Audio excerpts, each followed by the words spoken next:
under the porch shade at my 3-year-old grandson's birthday party. My son's hand tightened on my shoulder, gentle enough to look caring, but hard enough to hurt. He smiled and whispered, "Dad, you're tired. Go inside and rest. From now on, my wife and I will handle everything." Across the garden, my daughter-in-law watched me like an old asset about to change owners. I looked down at my glass. The bitter taste was still on my tongue. And in the middle of that lavish party, I understood they weren't waiting for me to rest. They were waiting for me to disappear. Before we begin, I am genuinely grateful you chose to spend your time here with me today. It means everything.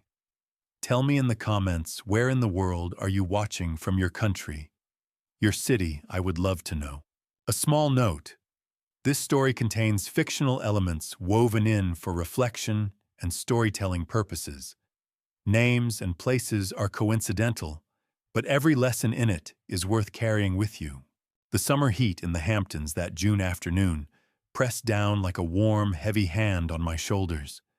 The kind of heat that makes old bones ache and old memories surface without warning. I stood at the edge of our backyard garden, a glass of lemonade sweating in my palm, watching the white linen tablecloths ripple in the breeze as caterers arranged bright balloons around a 3-tiered cake. Leo's 3rd birthday, my only grandchild.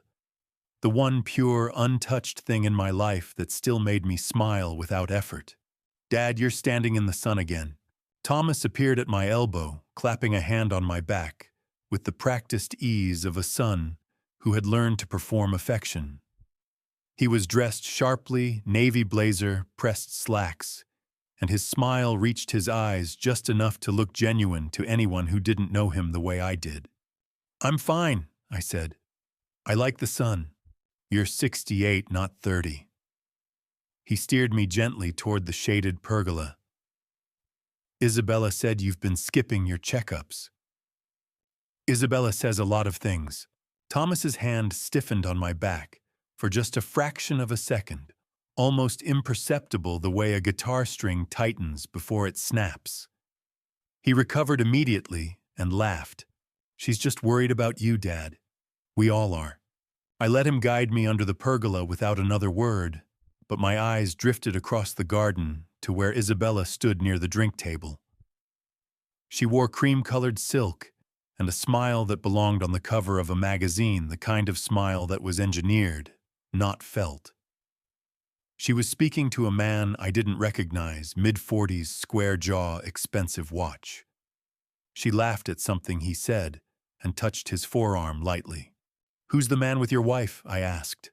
Thomas followed my gaze and his jaw tightened almost imperceptibly. "Business associate. Something to do with the pharmaceutical division. You know how Isabella is always networking. On our grandson's birthday." "Dad, I'm not criticizing," I said evenly. "I'm observing."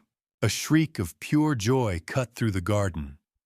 Leo came barreling across the grass in tiny sneakers that lit up with every step, arms thrown wide, heading straight for me with the kind of reckless abandon that only a 3-year-old could manage.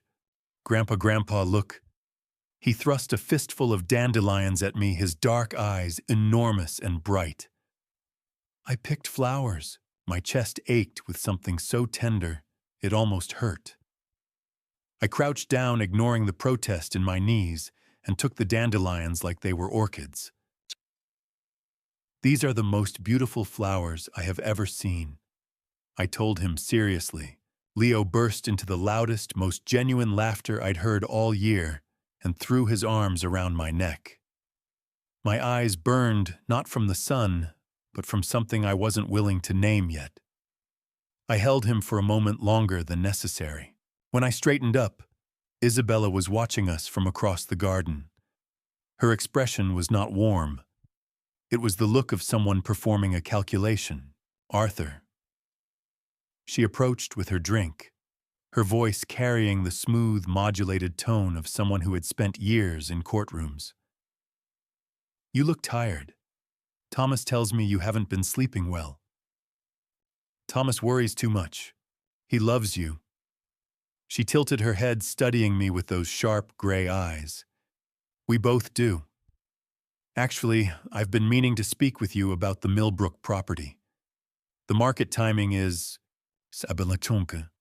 I said pleasantly, it's Leo's birthday. Her smile didn't waver. Of course, we can talk Monday? We'll see. She held my gaze for a beat too long, then turned away, touching Thomas's arm as she passed him a signal subtle as a chess move. Thomas cleared his throat and suddenly found his phone very interesting. I had built Miller Capital from a rented office and one client to a portfolio worth more than most people would ever see in their lifetimes. I had negotiated with men who smiled while they lied. I knew what it looked like. And standing in my own garden watching my daughter-in-law steer my son away from me with a touch. I felt the first cold thread of something I hadn't felt in years, not fear exactly, but the sharp animal instinct of a man who realizes he is being watched. Later, when the cake was cut and the candles were blown, and Leo had fallen asleep against my shoulder with frosting on his chin, I noticed Isabella slip away from the table. I watched her walk to the far end of the garden near the old stone wall. The man with the expensive watch was waiting for her. I couldn't hear them. But I watched Isabella pull a folded document from her clutch and hand it to him. He studied it, nodded once slowly. She said something that made him press his lips together and look toward the house toward me for just a moment. My arms tightened around Leo instinctively. The man pocketed the document, shook Isabella's hand, with two hands, the way people do when a deal is sealed, and walked toward the side gate without saying goodbye to anyone. Thomas appeared beside me with 2 glasses of wine. Here, he said. You look like you need this. I took the glass, but didn't drink. Thomas, I said quietly, who authorized the Millbrook property appraisal last week. He went very still. I saw the paperwork on my desk. I continued, my voice perfectly calm. The request came from your email, but I never asked for an appraisal. Thomas's grip on his wine glass tightened until his knuckles went white. It was just preliminary. Nothing formal. Isabella thought, I'll stop you there, I said softly. Because what I'm about to ask you is not a small question, Thomas. And I need you to think before you answer. He turned to look at me fully for the first time that afternoon. There was something in his eyes that I hadn't expected. Not guilt, not defiance, but something that looked almost like fear. What are you asking me, Dad? I looked down at Leo sleeping peacefully against my chest. His small hand curled around the lapel of my jacket, and I felt my heart crack open a little. Not from sadness, but from the quiet, determined resolve of a man who has just decided that enough is enough. I'm asking, I said, who you're really working for. Thomas never answered my question. He opened his mouth, closed it, and then, as if the universe itself had decided to interrupt the most important conversation of the year, Isabella called out from across the garden, her voice bright and artificial as a stage prop. Thomas, sweetheart, can you come help me with the dessert table?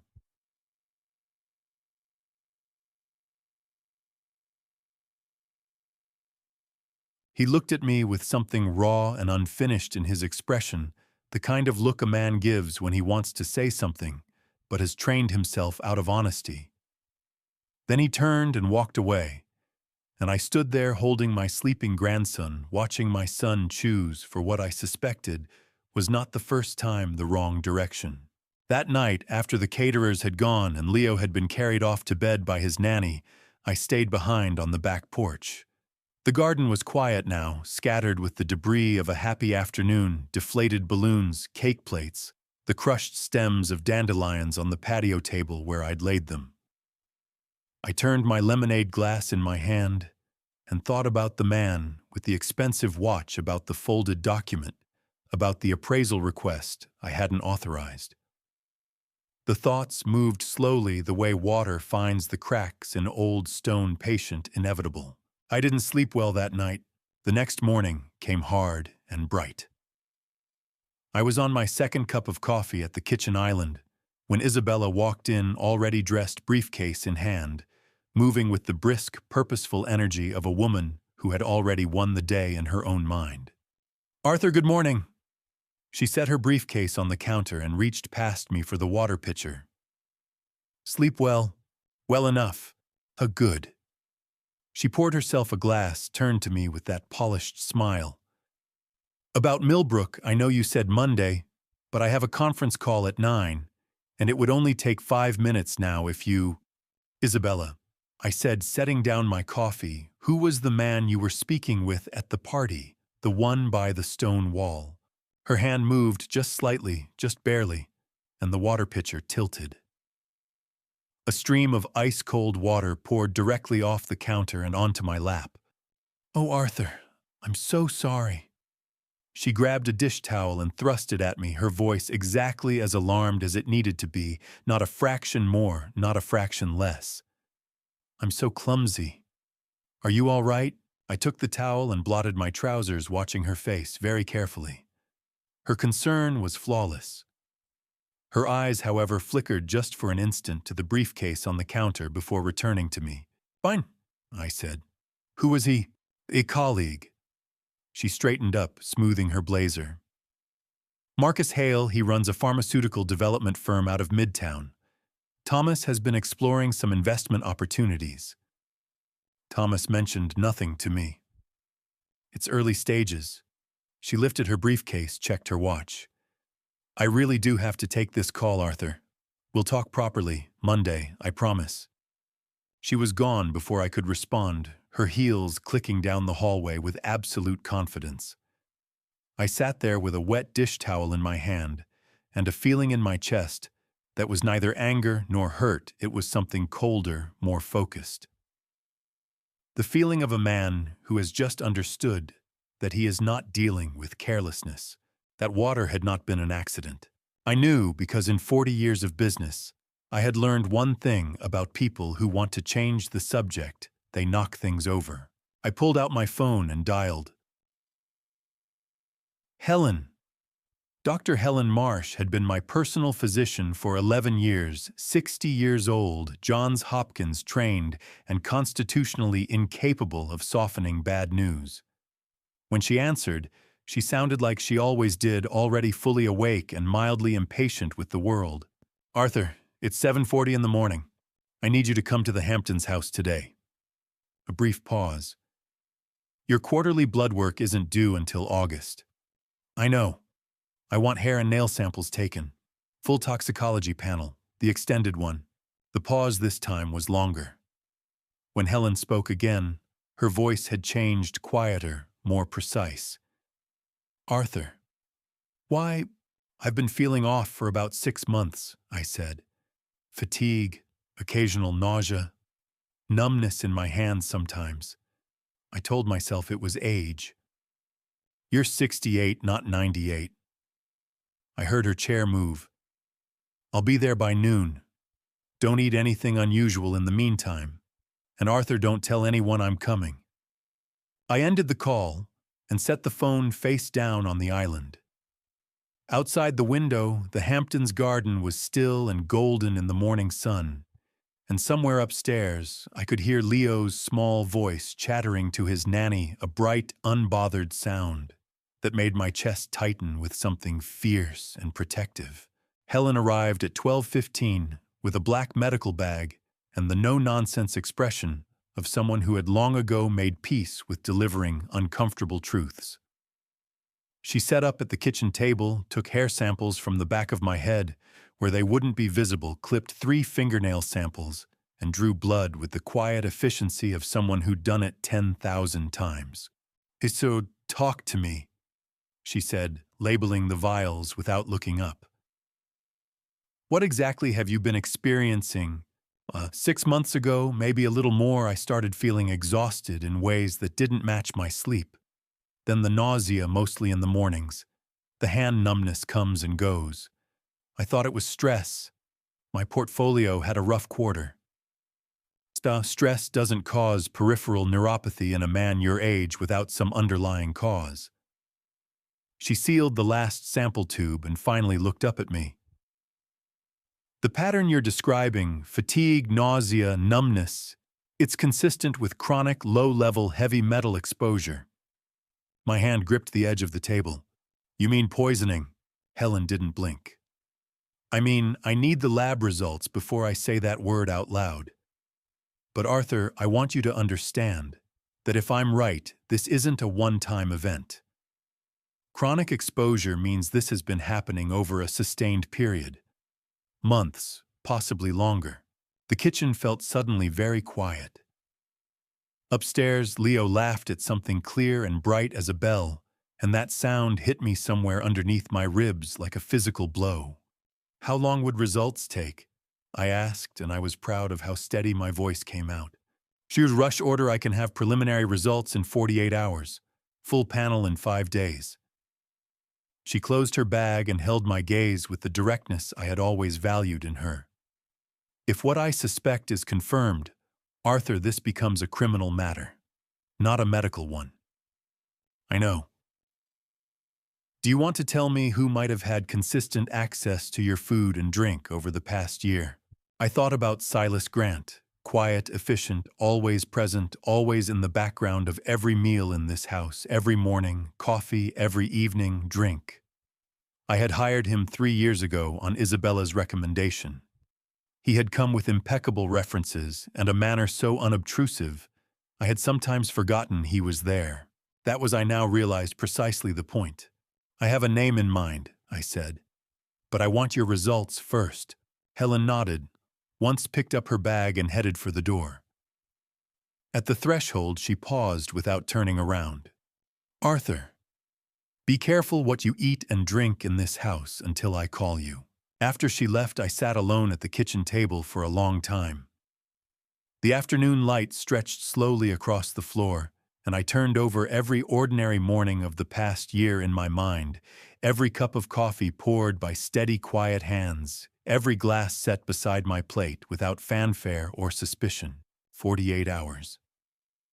That was how long I had to wait for the truth, and something in my gut told me that when it arrived, nothing in this house would ever look ordinary again. The 48 hours Helen asked for felt like 48 years.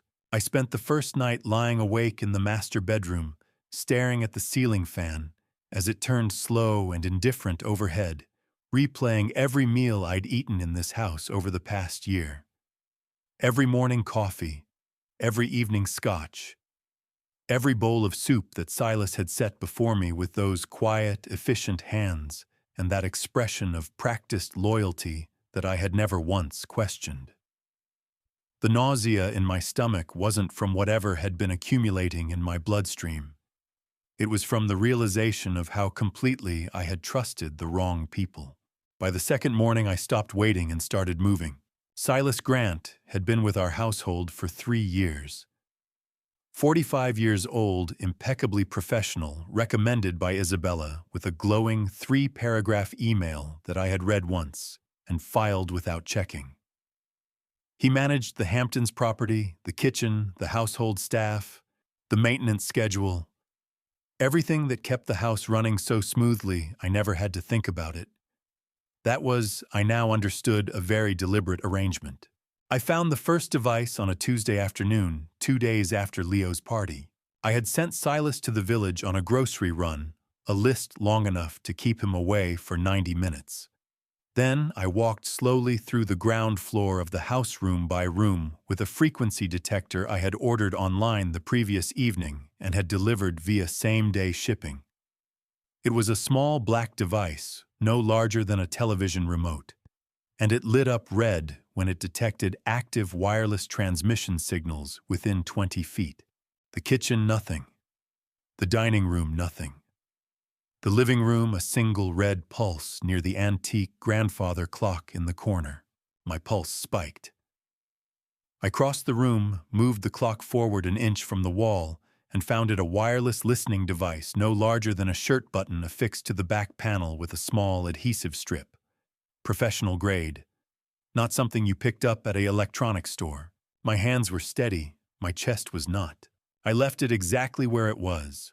The study showed 2 more. One behind the frame of Eleanor's portrait above the fireplace, my late wife's face watching over a room that had just become a surveillance zone, and one underneath the lip of my desk where I took every important phone call.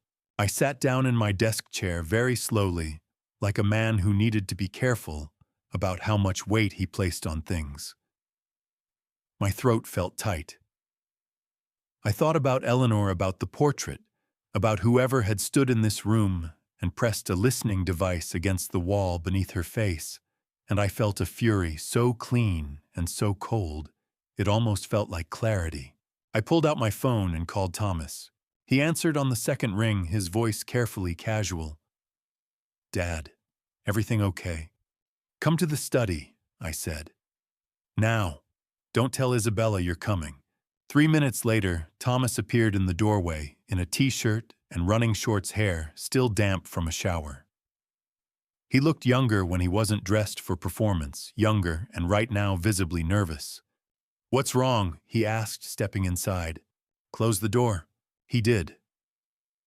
I pointed to the chair across from my desk without speaking. Then I picked up a notepad and wrote in large, clear letters, "This room is bugged. Don't react. Speak normally." I watched Thomas read those 4 words. I watched the color drain from his face like water from a tub, slow and complete, until he looked like a man who had just been told something he already knew, but had hoped desperately never to have to confront.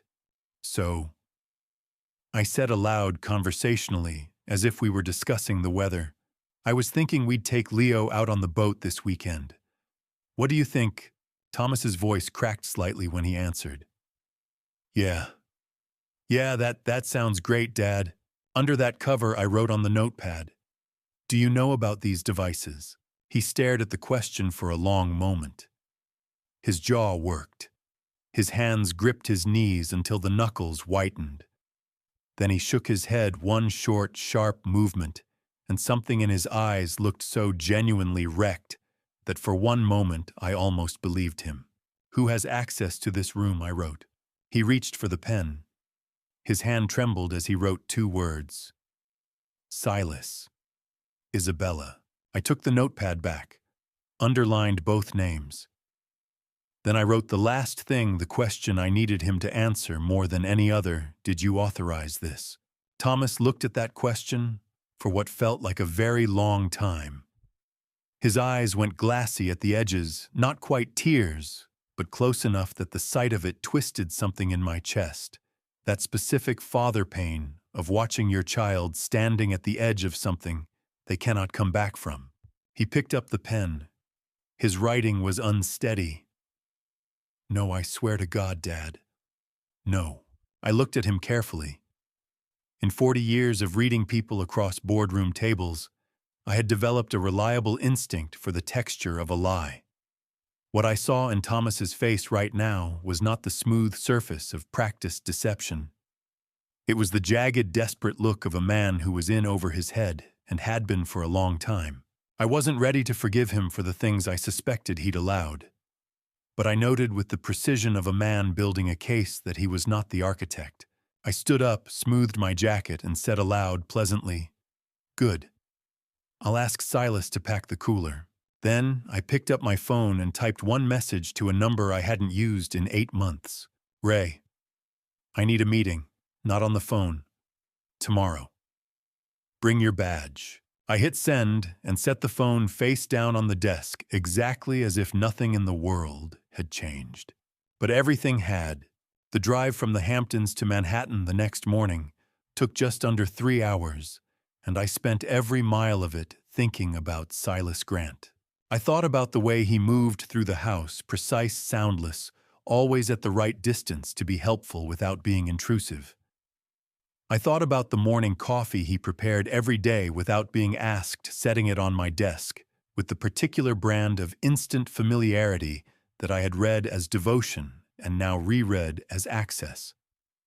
I thought about Isabella's glowing recommendation email, 3 paragraphs of praise for a man she claimed to have known through professional circles, and I wondered what exactly those circles looked like, and what they had discussed in the center of them. By the time my driver pulled up outside the restaurant in Midtown, a quiet Italian place on 52nd Street, where the booths were deep and the music covered conversation, I had built a preliminary timeline in my mind that made my blood run cold. Ray Colton was already there when I arrived. Let me tell you about Ray. He is 52 years old, my late wife's cousin's son, which makes him family by a route that involves enough twists that most people stop trying to map it. He has worked with the FBI's Financial Crimes Unit for 19 years, long enough to have watched 2 recessions, 3 major fraud trials, and 1 very public Ponzi scheme collapse with the particular brand of weary, gimlet-eyed patience that comes from spending 2 decades watching rich people do terrible things to each other over money. He was a lean man with close-cropped salt and pepper hair, a permanently creased forehead, and the kind of still watchful energy that made people at dinner parties instinctively lower their voices. He stood up when I walked in, shook my hand with both of his firm brief, and studied my face the way a doctor reads an X-ray. "You look like hell, Arthur," he said. "Thank you, Ray. You look exactly the same. I'm serious." He sat back down as I slid into the booth across from him. "How long have you actually been sick? And Helen called you?" "She called me this morning, off the record." He folded his hands on the table. "Preliminary results came back. You want to hear them here, or?" "Here is fine." He pulled a folded printout from the inside pocket of his jacket and smoothed it on the table between us, angling it toward me. I put on my reading glasses and looked at the numbers. The arsenic levels in my hair samples were 3 times the normal threshold. The timeline embedded in the readings because arsenic deposits in hair in measurable increments, as the hair grows functioning almost like a biological ledger, indicated chronic low-level exposure beginning approximately 14 months ago. My coffee cup stopped halfway to my mouth. 14 months, I said. That's what the preliminary shows. Full panel will be more precise." Ray's voice was even professional, the voice of a man who had learned to deliver bad news without flinching. "Arthur, this is not accidental. This is a deliberate, sustained campaign." I set my cup down carefully. My hand was completely steady, and I was bizarrely proud of that. "I need you to understand something before we go further," Ray said, leaning forward slightly. "If I open a case on this, it becomes federal. The moment federal law enforcement is involved, you lose control of the timeline. Things move at the Bureau's pace, not yours. Are you prepared for that?" "Not yet," I said. "I need more evidence before we formalize anything." Ray studied me for a moment. "What do you have?" I told him about the listening devices, about the frequency detector, the grandfather clock, Eleanor's portrait, the desk. I told him about the Millbrook property appraisal I hadn't authorized, about the man Isabella had met at Leo's party, the folded document, the handshake, the name, Marcus Hale. Ray's expression didn't change, but something behind his eyes sharpened instantly. "Marcus Hale, as in Hale Pharmaceuticals." Then Isabella said Thomas was exploring investment opportunities with him. Investment opportunities. Ray repeated the phrase slowly, the way you repeat something that means something different from what it appears to mean. He pulled out his phone and typed a note. "Arthur Hale Pharmaceuticals has been under informal scrutiny for approximately 8 months over a patent acquisition that the FDA flagged as irregularly expedited. If Isabella is brokering a deal between Hale and Miller Capital without your knowledge or authorization, then she's using my company's assets and reputation as leverage in a deal I never agreed to," I finished. "Not which, depending on the structure of the deal, could constitute securities fraud, breach of fiduciary duty, and potentially wire fraud if any of the communications crossed state lines." He set his phone down.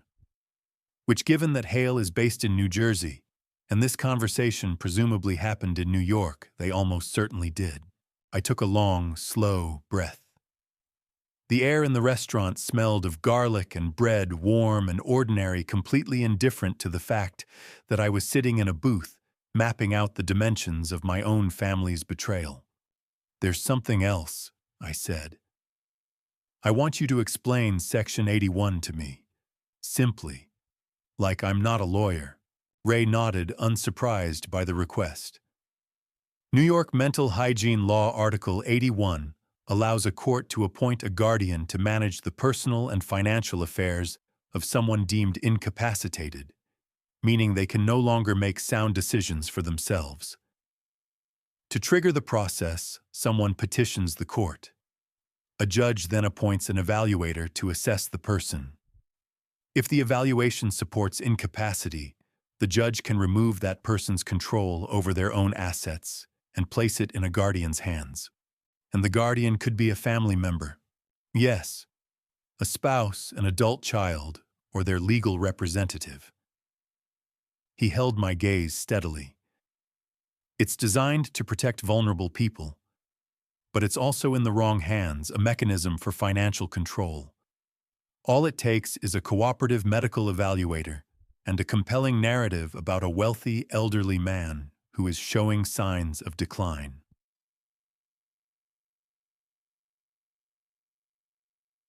The words landed like stones in still water. "How long would it take?" I asked. "From petition to guardianship." In New York, the process typically takes 60 to 90 days from filing to court hearing. But the filing itself can include a request for emergency temporary guardianship, which a judge can grant in as little as 72 hours if the evidence of incapacity appears urgent. 72 hours. I turned that number over in my mind. "They'd need a doctor's testimony," I said. "Yes, a licensed evaluator." Ray paused. "Arthur, do you have reason to believe someone is attempting to build that case against you?" I thought about Isabella's smooth mention of my missed checkups. I thought about Thomas telling her I hadn't been sleeping. I thought about 14 months of arsenic accumulating quietly in my body, while Silas Grant set my morning coffee on the desk with those steady, devoted hands. "I think someone has been building it for over a year," I said. Ray sat back in his chair and pressed his lips together in a thin, grim line. For the first time since I'd arrived, he looked genuinely shaken, not panicked, but the kind of shaken that comes from a man who has seen enough to know exactly how serious a thing is. "Okay," he said finally. "Here's what we're going to do. You don't confront anyone. You don't change your routine. You let them believe everything is proceeding on their schedule." He leaned forward again. "And you let me make some calls quietly, carefully, nothing that opens a file yet. Just background, and the listening devices, so you leave them exactly where they are." A thin, deliberate smile crossed his face for the first time. "Because if they're listening to you, Arthur, we can make sure they hear exactly what we want them to hear." I picked up my coffee cup again, and this time my hand was steady as bedrock. "Now you're speaking my language," I said. But even as I said it, something in the back of my mind kept circling back to the DNA results. Helen had mentioned the secondary test she'd run without elaborating on the one she'd said she needed to verify before discussing. Whatever that verification was, I had a feeling it was going to change the shape of everything I thought I understood about my family. Helen called at 8:30 in the morning, 2 days after our meeting in Midtown, while I was sitting on the back porch of the Hamptons house, watching the ocean turn gold in the early light. I picked up on the first ring. "Arthur." Her voice carried that particular brand of clinical gravity that told me before she said another word that the news was not good. The full panel came back. "The arsenic levels are confirmed chronic exposure, 14 months minimum, consistent with deliberate low-level dosing." Helen paused. "But that's not why I'm calling." My grip on the phone tightened. "Tell me, the secondary sample, the hair I took from Leo's brush when I used the guest bathroom at the party, Another pause, shorter this time, the kind a doctor takes before she says the thing that changes everything. Arthur Leo is not Thomas's biological son. The ocean kept moving. A pelican skimmed low over the water. The world went perfectly, absurdly normal, while something inside my chest cracked open like old timber. "You're certain," I said. My voice came out steadier than I deserved. "I ran it twice. The paternal markers don't match Thomas, but they do match the secondary male profile I pulled from the sample on your desk chair, the one I took, without telling you, from the fiber I found on the armrest. I believe that sample belongs to whoever sits in that chair regularly when you're not home. Silas." The name dropped through me like a stone through deep water. "Helen," I said carefully, "this information stays between you and me. And Ray. Understood?" "Arthur, are you all right?" "No," I said honestly. "But I will be." I ended the call and sat very still for a moment. The phone warm in my palm, the morning light falling across my hands. Thomas had no idea. I was almost certain of that. Thomas had raised Leo as his son from birth, and until that moment he had no reason to question it. He loved Leo. I had watched him with that little boy, watched the way his whole face softened when Leo reached up for him, the way he swung him onto his shoulders without being asked. Whatever else Thomas had done or allowed or looked away from, he did not know that the child he was raising was not his. And Isabella knew exactly whose it was. That knowledge settled in me like something heavy and permanent. Then I stood up, squared my shoulders, and went inside to play my role. That evening, Isabella hosted a dinner for the four of us herself: Thomas, myself, and Claire, Thomas's sister-in-law, who had been staying in the East Wing for the past week. Let me be clear about Claire. She was 36 years old, pleasant-faced, with the kind of careful social grace that people develop when they've spent years managing other people's moods. She was Thomas's younger brother, Daniel's widow. Daniel had passed 3 years ago, and she had remained close to the family, particularly to Isabella, in ways I had never fully examined until now. Claire had been staying in the East Wing since Daniel's death, close enough to the family that no one questioned her presence anymore. Silas served the meal. I watched his hands as he poured the wine, those same steady, practiced hands, and I felt something so acidic in my throat that I had to take a slow breath through my nose to keep my expression neutral. "Arthur, you're barely touching your food," Isabella said from the head of the table, her voice warm with precisely calibrated concern. "Appetite's been off," I said pleasantly. "You know how it is at my age. That's exactly what worries me." She set down her fork and folded her hands, and I recognized the posture immediately. It was her courtroom posture, the one she used when she wanted to appear reasonable while advancing a position she'd already decided on. "Thomas and I have been talking. We think it might be time for a full neurological evaluation." Thomas's fork scraped against his plate. He didn't look up. "A neurological evaluation," I repeated. "So just as a precaution. You've been forgetting things, appointments, documents.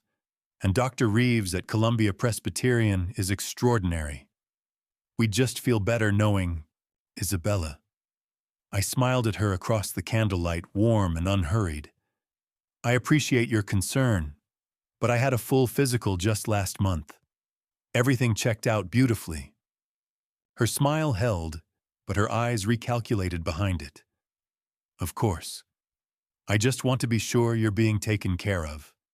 "I am being extremely well taken care of," I said, and I let my gaze move just briefly, just long enough to Silas, who was refilling Thomas's water glass at the sideboard. Something flickered across Silas's face. Just for a fraction of a second, not guilt exactly, but the particular micro-expression of a man who has just realized he may have been seen. Then it was gone, replaced by his usual mask of professional serenity. Claire cleared her throat softly. The salmon is wonderful, Silas. Thank you, Miss Claire, he said, smooth as glass.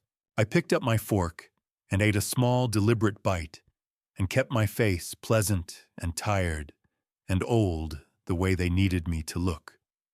Under the table, my free hand curled into a fist against my thigh, not from fear, but from the effort of containing something that wanted very badly to come out. After dinner, as Silas cleared the plates, Thomas followed me into the hallway. He touched my arm, and when I turned, his face was tight with something he was clearly fighting to keep from spilling over.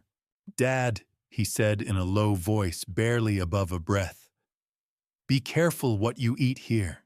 My heart hammered once hard against my ribs. "Thomas, I can't say more right now." His eyes cut toward the dining room, then back to me, and what I saw in them was not the face of a conspirator.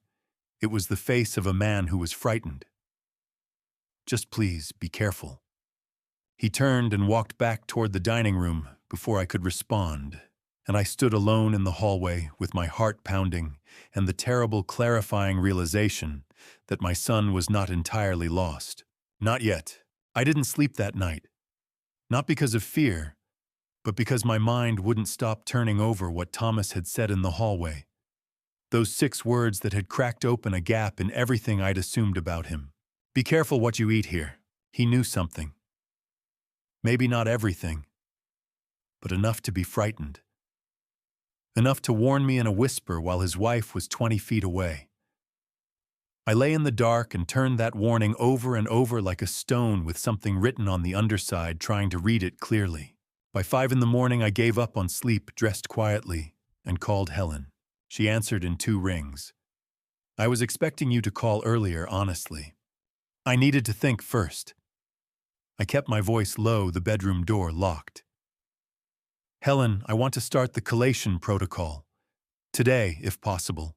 Helen started a medically supervised collation protocol and monitored my kidney function weekly, while the toxicology team documented the arsenic exposure. The medication works by binding to arsenic molecules in the bloodstream and carrying them out of the body through the kidneys. It's not glamorous. It involves daily oral doses, strict monitoring of kidney function, and enough fatigue to make a man already running on disrupted sleep feel considerably worse before he feels better. But it was the only medically sound way to begin reversing 14 months of damage. "I've already prepared the prescription," Helen said briskly. "I'll have it couriered to the Midtown address you trust, not the Hamptons house. And Arthur, I need you on weekly blood work. I have to monitor your kidney function carefully while you're on DMSA." "Understood." "There's something else." I heard papers shuffling on her end. "I've been reviewing the accumulation pattern in your hair samples more carefully. The dosing isn't random. It's precise, low enough to avoid acute symptoms that would send you to an emergency room, high enough to produce the chronic fatigue, the cognitive fog, the neuropathy. Whoever is administering this knows what they're doing. This isn't someone who read about arsenic poisoning online. This is someone with access to the right compounds and the knowledge to dose them correctly." My throat tightened. "Medical background or pharmaceutical. The compound signature I'm seeing is inorganic arsenic, not the naturally occurring organic form you'd find in trace amounts in food. This is synthesized, which means it came from somewhere very specific. Marcus Hale, Hale Pharmaceuticals," the name Ray had said with that quiet, sharpened tone. "Helen, I need you to document everything. Every sample, every result, every date. If this ever goes to court." "It's already documented," she said firmly. "I've been treating you for 11 years, Arthur. I know how to protect my patients and my practice. Every result is time-stamped, sealed, and a copy has gone to a secure off-site server that is not on any network connected to you, me, or anyone in your family." I exhaled slowly. "Thank you." "Don't thank me. Just take the medication and don't die." A pause, then more quietly. "I mean that sincerely. I almost smiled despite everything. I know you do. I drove into the city that afternoon, under the pretense of a lunch meeting, which was true, just not the lunch I'd mentioned to Isabella. I met Ray at a different location this time, a nondescript office in a building on Lexington Avenue that housed, among other things, a private legal firm and 2 floors of what looked from the lobby like generic corporate consulting space. Ray was waiting in a conference room on the 4th floor with 2 other people I hadn't expected. The first was James Whitfield, my attorney of 22 years. James was 64, silver-haired, meticulous, in the way that only truly good lawyers could sustain over decades. The kind of man who read contracts the way musicians read scores, hearing things between the lines that ordinary eyes missed. He rose when I walked in and shook my hand with a grip that communicated wordlessly that he already knew most of it and was already angry on my behalf. "Arthur," he said simply. "James." The second person was a woman I didn't know, early 40s, dark suit, a tablet in front of her, and a yellow legal pad beside it filled with notations. Ray introduced her. "This is Dr. Patricia Alden. She's a forensic toxicologist I've used on 3 federal cases. I've already briefed her on Helen's preliminary findings, completely off the record at this stage." Dr. Anand extended her hand and shook mine with brisk professionalism. "Mr. Miller, I want to be upfront with you.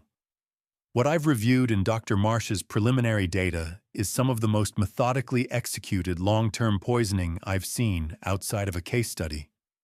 Whoever did this was patient and careful. That actually works in your favor legally because it demonstrates intent far more convincingly than a single acute event would." "How so?" I asked, settling into my chair. "Acute poisoning can be argued as accidental contaminated food source environmental exposure. 14 months of precisely calibrated dosing cannot. The pattern itself is evidence of premeditation." She tapped her tablet. "Combined with the compound signature Dr. Marsh identified, inorganic arsenic synthetic origin, we can trace the supply chain.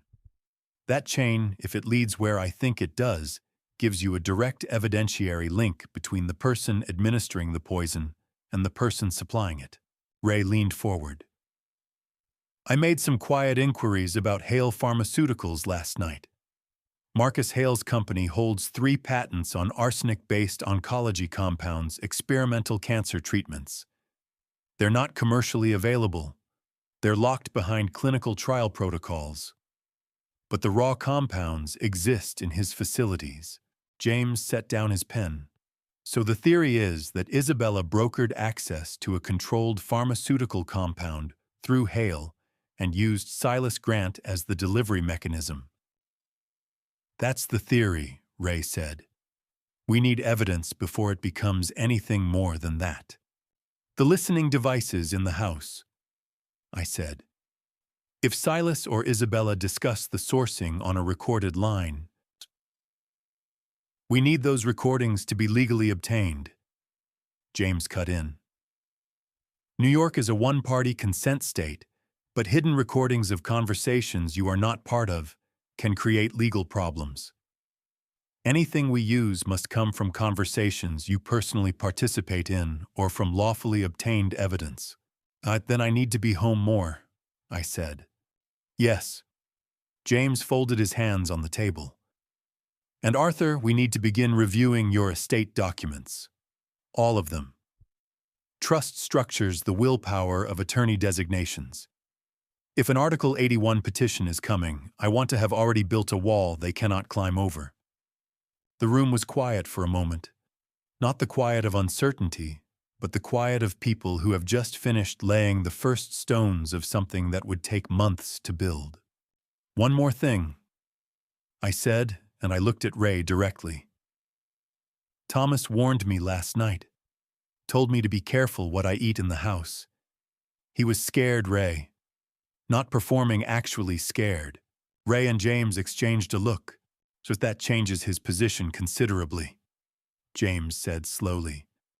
"It means he might be coerced rather than complicit." Ray added. Which means he might be reachable. I nodded. But I need to know how deep he's in before I reach for him. Because if I reach and he pulls Isabella instead of me, then everything we've built collapses, James finished. Exactly. Outside the window, Manhattan moved at its relentless pace, indifferent and enormous, all glass and steel and the steady noise of 10 million lives happening at once.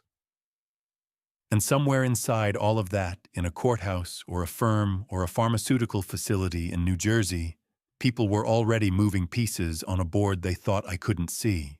They were about to find out how well I could see.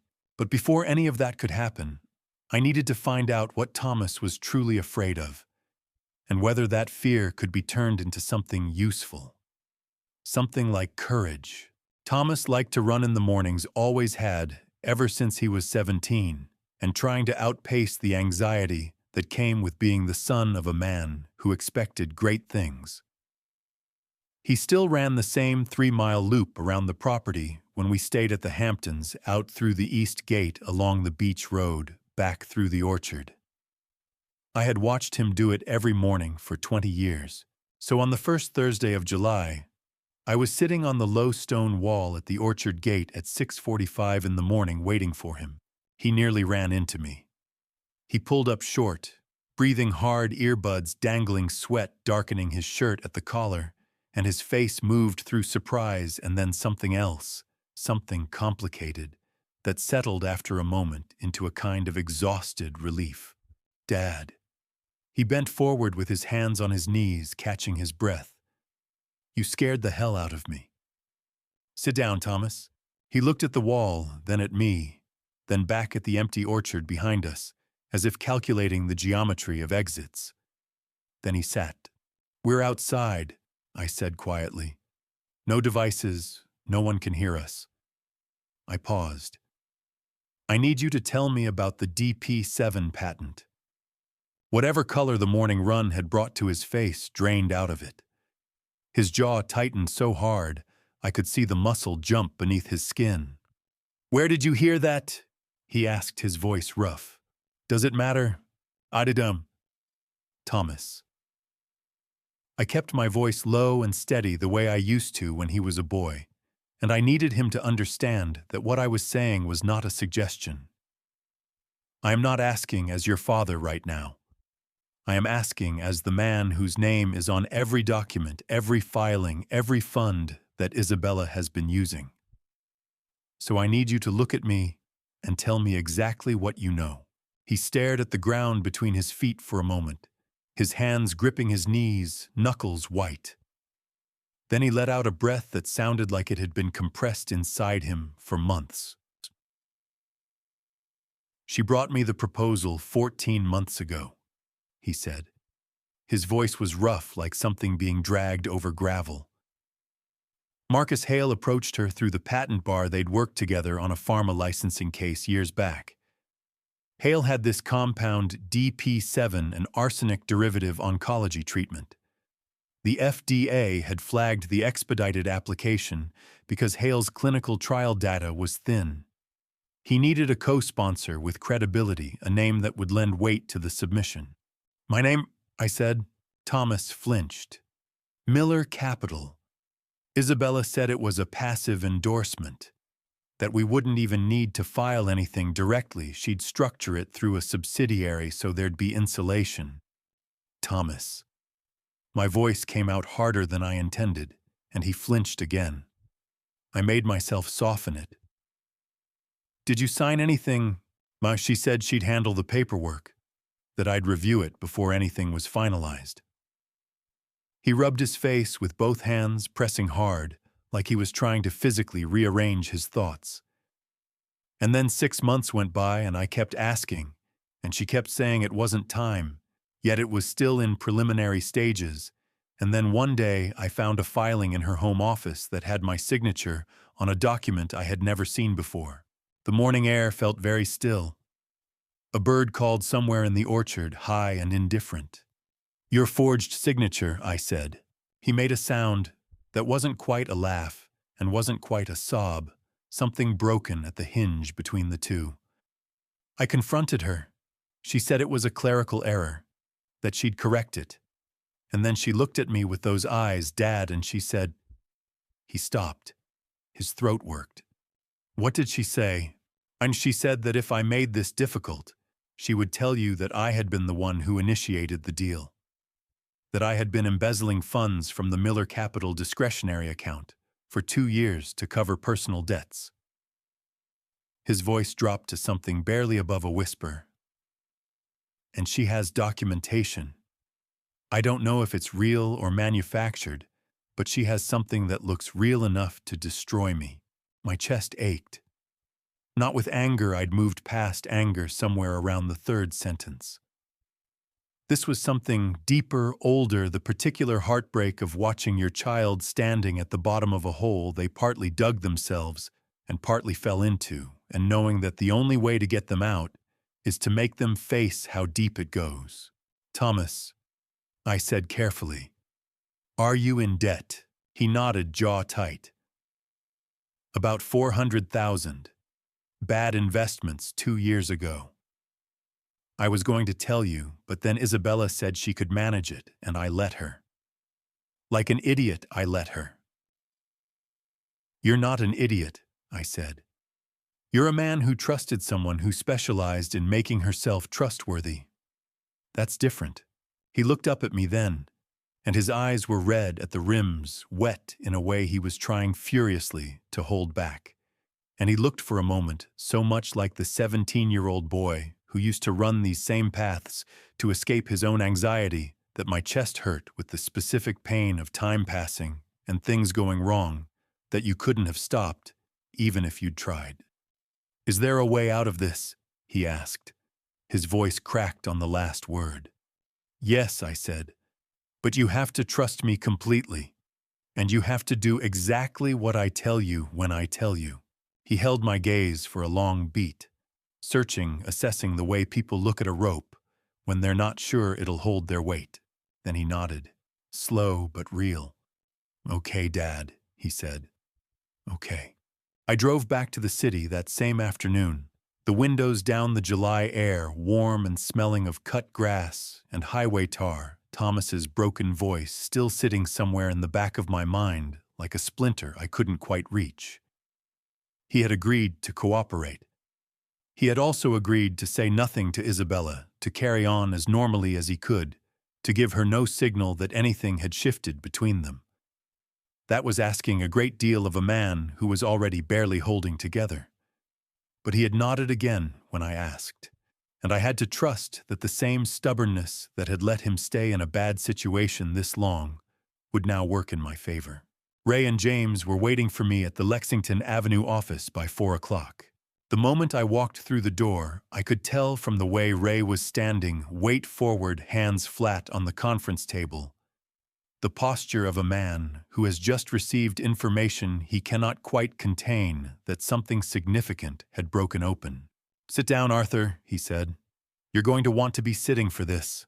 I'll stand, huh? I said. Tell me. Ray glanced at James, who gave a slight nod, then pulled up a document on the screen mounted on the conference room wall. Over the past week, I've had 2 colleagues at the Bureau running background checks on Marcus Hale's recent financial activity. Nothing formal, just pattern analysis from publicly available filings and a few conversations with contacts in the FDA Oversight Office. Ray tapped the screen. DP7, the compound you mentioned, Hale filed a co-sponsorship application with the FDA 8 months ago. The co-sponsor listed on the application is a subsidiary called Miller Biomedical Ventures, LLC. My vision sharpened. That entity doesn't exist. It didn't exist until 14 months ago. James said, his voice professionally flat, in the way that meant he was furious. It was registered in Delaware under a shell structure. The registered agent is a law firm in Newark. But the beneficial owner of record, he let the pause sit for one deliberate second. Is Isabella Miller. The air in the room felt suddenly thin. She created a fake subsidiary in my family's name, I said. using the Miller name and reputation to give Hale's FDA application the institutional credibility it needed, Ray confirmed. The filing lists Miller Biomedical Ventures as providing both financial backing and proprietary research data to support the DP7 clinical trial. Research data, Arthur, that appears to have been derived from Miller Capital's internal pharmaceutical investment analyses, reports your own analysts prepared, as part of normal due diligence, repurposed and submitted to the FDA without your knowledge or authorization. James stepped in. In legal terms, this constitutes fraud on a federal regulatory body, securities fraud, given the investment implications, and wire fraud, because every communication in furtherance of the scheme crossed state lines. For Isabella personally, as a licensed attorney, it also constitutes a breach of professional ethics, severe enough to warrant disbarment proceedings. I pulled out a chair and sat down after all. The arsenic in the DP7 compound, I said slowly, thinking out loud. Hale's facility is the source. That's what Dr. Annan's compound signature analysis suggests, Ray said. We're not there yet. Evidentially, we need a direct chain of custody. But the circumstantial architecture is strong. Hale supplies the compound, Silas administers it. Isabella orchestrates, Thomas is silenced through manufactured debt documentation.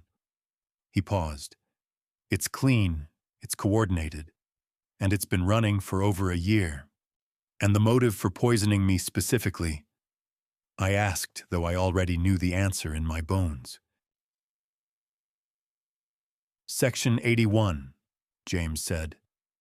If you present as cognitively declining confusion, memory gaps, fatigue, personality changes, Isabella files the Article 81 petition. The arsenic symptoms mimic early-stage dementia convincingly enough to satisfy a court-appointed evaluator who isn't looking too carefully. Once the guardianship is granted, she controls Miller Capital. She controls the Millbrook property. She controls everything. I thought about Silas setting my morning coffee down, about the slight tremor in my hands I'd dismissed as age, about the fog I'd sometimes felt at 3 p.m. that I'd blamed on too many early mornings. How long before I can get the collation results to show meaningful improvement? I asked. Helen says 6 to 8 weeks of consistent treatment, Ray said. Enough to demonstrate you are cognitively sharp and medically stable, the opposite of the picture they've been building. Good. I turned to James. I want every Miller Capital document reviewed. Every filing, every authorization, every signature that touches anything connected to Hale or DP7. I want to know exactly what exists and what has been fabricated. Already started, James said. I've brought in 2 forensic accountants. They began this morning. There's one more thing, Ray said, and something in his tone shifted, quieter, more careful, the way he sounded when he was about to hand me something heavy. The DNA results. What about them? I ran a separate quiet check on Silas Grant's background. The reference he provided Isabella when she recommended him for the household position, it traces back to a man who doesn't exist. Clean background, excellent references, but the employment history is fabricated. What I did find, however, he pulled up another document on the screen. Silas Grant's real name is Curtis Aldrin Grant. He has a prior conviction in Pennsylvania fraud, 2014. 2 years served, released 2016. He moved to New York in 2017 and remade himself. The name landed in the room like a stone. Isabella knew, I said. It wasn't a question. Almost certainly, James said. Which means his presence in your household was never incidental. He was placed there, deliberately, with full knowledge of his background and his willingness to do what needed to be done. I sat with that for a moment, the image of Silas moving through my house for 3 years, quiet and precise and utterly known to Isabella in ways I had never imagined.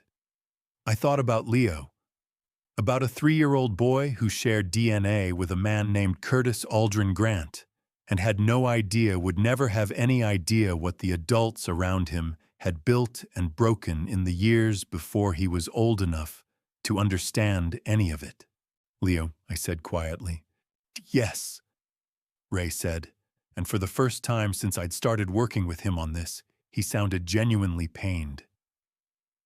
"The child is entirely innocent in all of this." I know." My voice came out rougher than I intended. I pressed my lips together and steadied it. "Which is why what we're building has to be airtight. Not just for me, for him." Ray studied my face for a moment. "There's something you're planning that you haven't told us yet." "Not yet," I said, "but soon." I picked up my briefcase and stood, and as I did, my mind was already moving ahead to the will James had mentioned, to the trust documents, to the particular satisfaction of watching something you have built with your own hands become finally bulletproof. But before that, before any of the legal architecture could be completed, I needed to understand one more piece of the puzzle. I needed to know what Isabella and Silas had said to each other in my house, while they believed no one was listening. Because the old grandfather clock in the corner of my living room had been listening for 3 weeks, and it was almost time to hear what it had recorded. Before I tell you what Arthur discovered on those recordings, something so shocking it changed everything he thought he knew about his own home, drop a 9 in the comments right now. Just so I know you are still here with me. A gentle reminder, this story contains some fictional elements shaped for reflection and storytelling. If that is not for you, no hard feelings, you are free to step away at any time. But if you are staying, you will want to hear what comes next. Ray sent the audio files at 7 in the morning on a Tuesday, 3 weeks into July, with a single text message that read, "Pulled and cleaned the recordings. Sit down before you listen. All 3 devices. 41 hours total." I've time-stamped the sections you need to hear first. I was at the Midtown apartment, the one Isabella didn't know. I kept a modest 2-bedroom on the 31st floor that I'd maintained under a separate holding entity for exactly the kind of occasions when I needed to think without being watched. I made coffee, sat down at the kitchen table with my laptop and a legal pad, and pressed play on the first file. The first 20 minutes were ordinary. Staff conversation, kitchen sounds, the mundane machinery of a household running. Then, at the 23-minute mark, I heard Isabella's voice and my hand tightened around my coffee cup so hard, the ceramic creaked. "Is he taking the supplements?" she said. Silas's voice answered smooth and unhurried. "Every morning. He hasn't questioned anything." "Good. The fatigue should be more pronounced by August." "Helen Marsh is the variable I'm most concerned about. If Arthur asks her for a second opinion, I can manage that," Silas said. "I have the name of a certified evaluator who does private consults. Dr. Fenwick at Riverside. He's done 3 Section 81 evaluations in the past year." "When I know Fenwick," Isabella said, and there was something in her voice, a particular warmth, the warmth of someone discussing a business arrangement they find satisfying. "He's thorough when he needs to be and flexible when that's more useful. I'll reach out to him directly." I stopped the recording. My hands were perfectly steady. My chest was not. I pressed play again. The next flagged section was 40 minutes later. Different room, the acoustics shifted, the background hum of the house changing in the way it does when you move from the kitchen to the study. I heard Claire's voice lower and quicker than usual, like someone talking fast to stay ahead of their own nerves. "Silas, you promised me this would be over by September." "It will be." Silas's voice was entirely different when he spoke to Claire, softer, more careful, the way you speak to something you're not sure you can hold. "Once the guardianship is through, we get paid and we leave. It's that simple." "Nothing about this is simple." Claire's voice cracked at the edges. Leo is right upstairs. He's 3 years old, Silas. Every time I look at him, don't. Silas's voice sharpened. Don't do that to yourself right now. He's your son, Claire said, and her voice broke fully on the last word, splintering in a way that cut through the recording and landed in my chest like something sharp. He's your son, and you're in this house poisoning his grandfather, and you want me to just… Claire. His voice went hard and flat. Enough. A long, unsteady breath from Claire. Then footsteps. Then the sound of a door closing. I paused the recording and pressed both hands flat on the table and breathed through my nose for several slow seconds. The Manhattan skyline sat outside the window, indifferent and glass and steel going about its infinite business, while I sat in a kitchen chair and absorbed the weight of what I'd just heard. Claire knew. She had known for some time. She was not the architect. The terror in her voice was real, but she was not innocent either. And the fact that she was in that house near Leo, knowing what Silas was doing and staying anyway, made something surge in me that I had to actively press down before it became something I couldn't control. I called Ray. He answered immediately. You listened. Claire is involved, I said. Not as a planner, she's terrified. But she knew about the arsenic. Yes. Ray's voice was measured. Which complicates things. And Fenwick, Dr. Fenwick at Riverside. Do you know the name? I do now, Ray said. He appeared in 2 of my colleagues' case files, both times as a court-appointed evaluator in Article 81 proceedings that were later flagged for irregularities. He's never been formally sanctioned, but he's on a watch list. Can we get to him before Isabella does? I've already made a call, Ray said. I have a contact at the State Medical Board. Fenwick will receive a very quiet, very persuasive reminder about the consequences of submitting fraudulent evaluations in federal nexus cases. That should slow Isabella's timeline considerably. I exhaled. There's something else on the recording. Silas promised Isabella he'd have the compound sourced for the next 3 months. He mentioned a delivery schedule, a storage location. Where? The garage at the Hamptons property, the locked cabinet in the northeast corner behind the landscaping equipment. Ray went quiet for a moment. When he spoke again, his voice was very careful. Arthur, don't touch that cabinet. Don't go near it. If what's in there is what we think it is, it becomes physical evidence. The moment you touch it, chain of custody is compromised. I know, I said. I won't touch it. I'm going to make a call to the Suffolk County DA's office. Off-the-record exploratory, just to understand what a warrant application would look like if we needed to move quickly. A pause. Arthur. There's one more flagged section on the recording. Timestamp 2 hours, 14 minutes, second device. I want you to listen to it before we speak again. It concerns something I wasn't expecting. What is it? Just listen, he said, and then call me back. I ended the call, found the timestamp, and pressed play.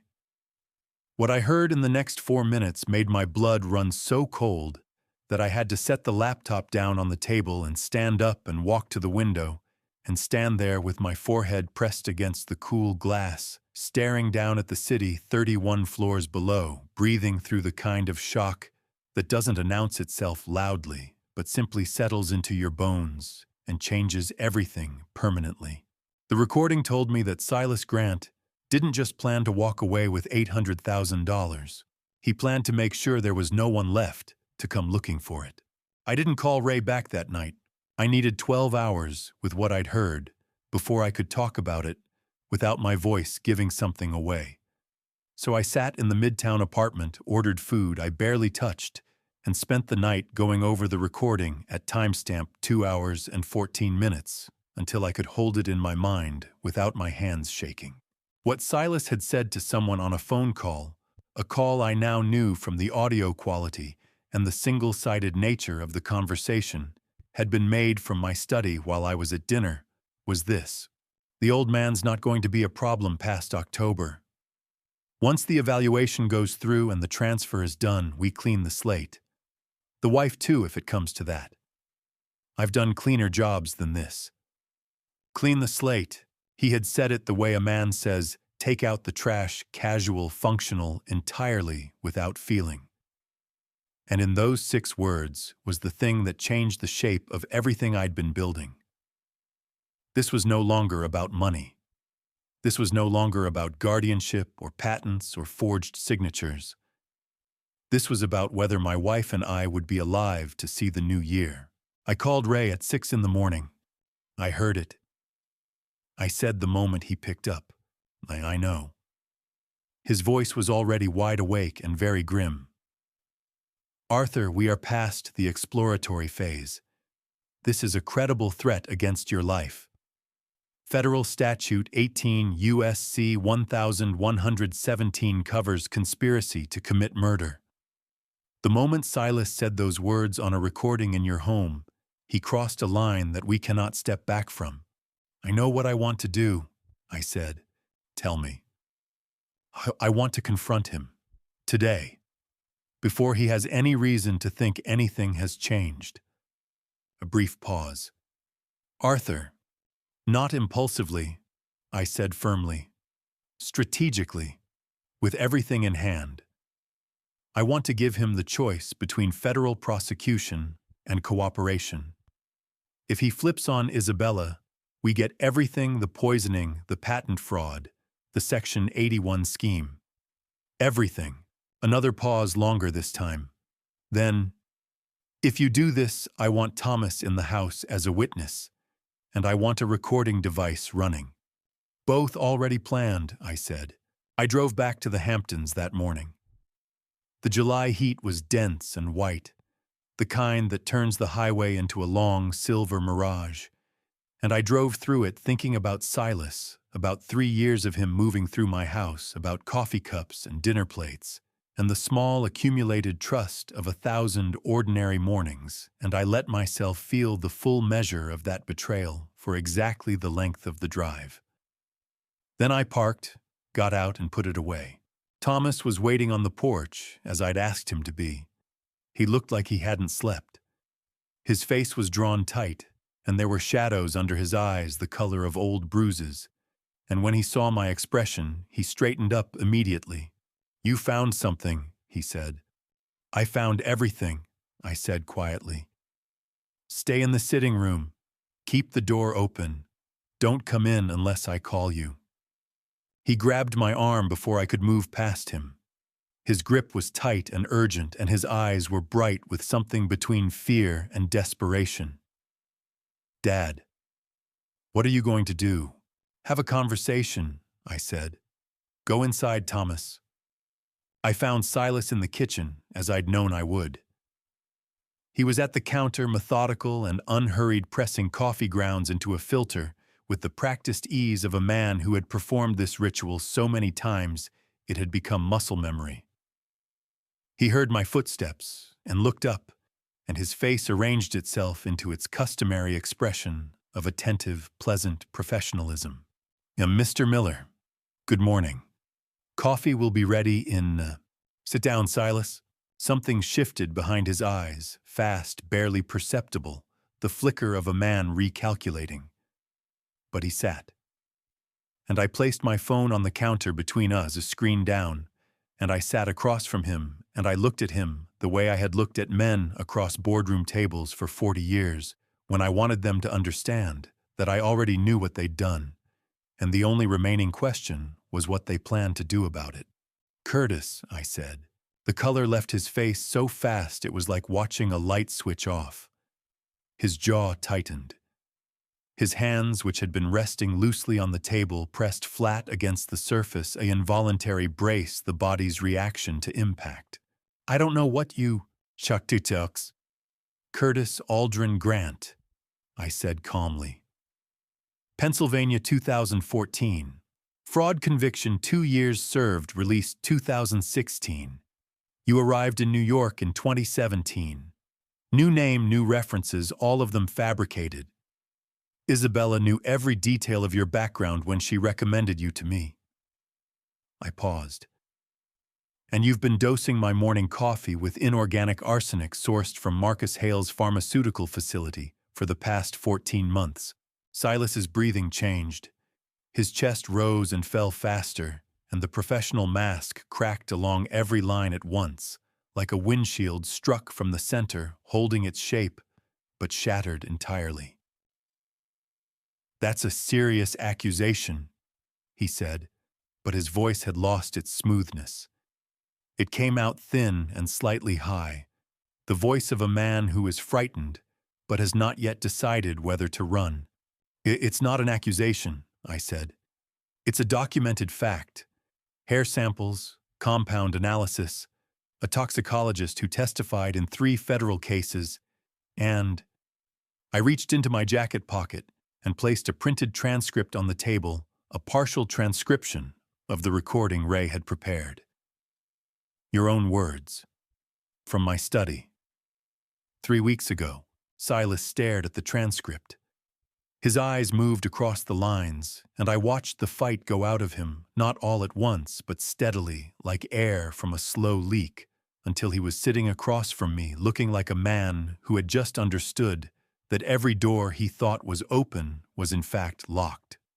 "What do you want?" he asked. His voice came out hoarse and small. "Chakichaim." "I want you to understand your position," I said.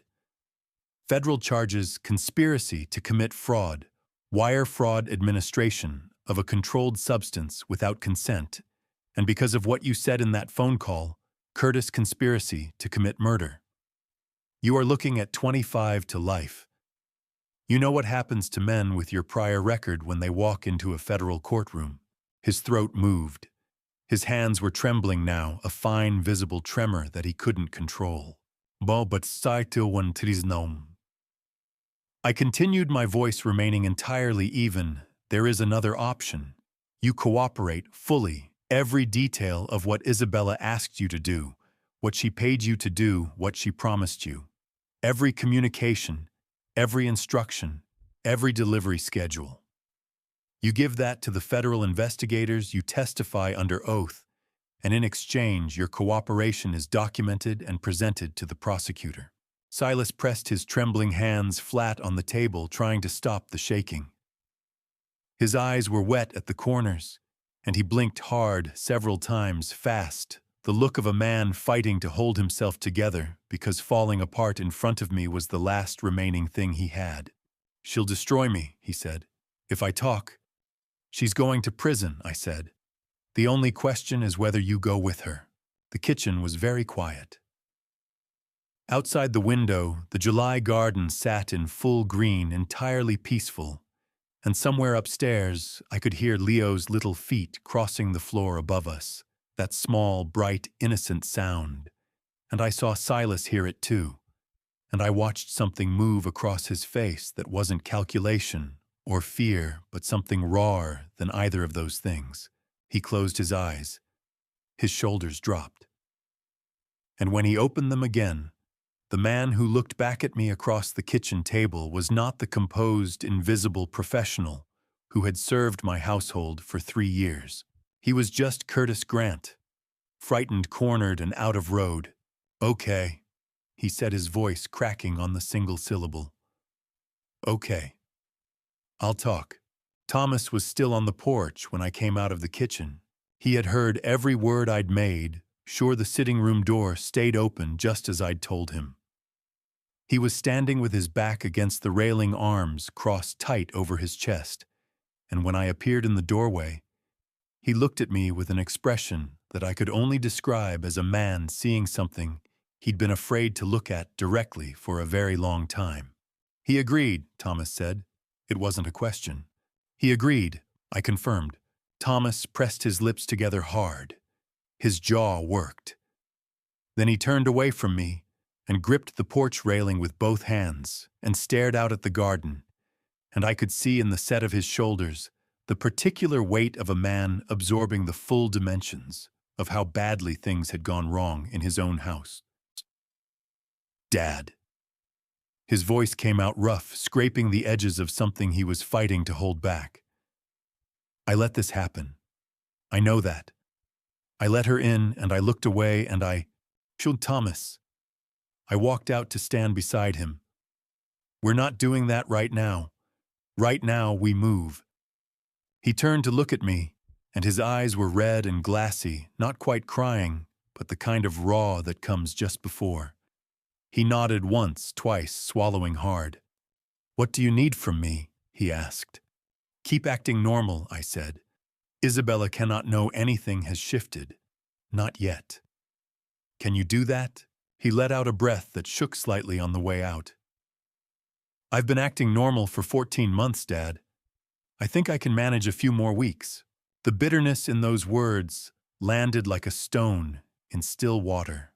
I put my hand on his shoulder, brief, firm, and he pressed his lips together again and straightened up, pulling himself back together with the visible effort of a man rebuilding a wall with his bare hands.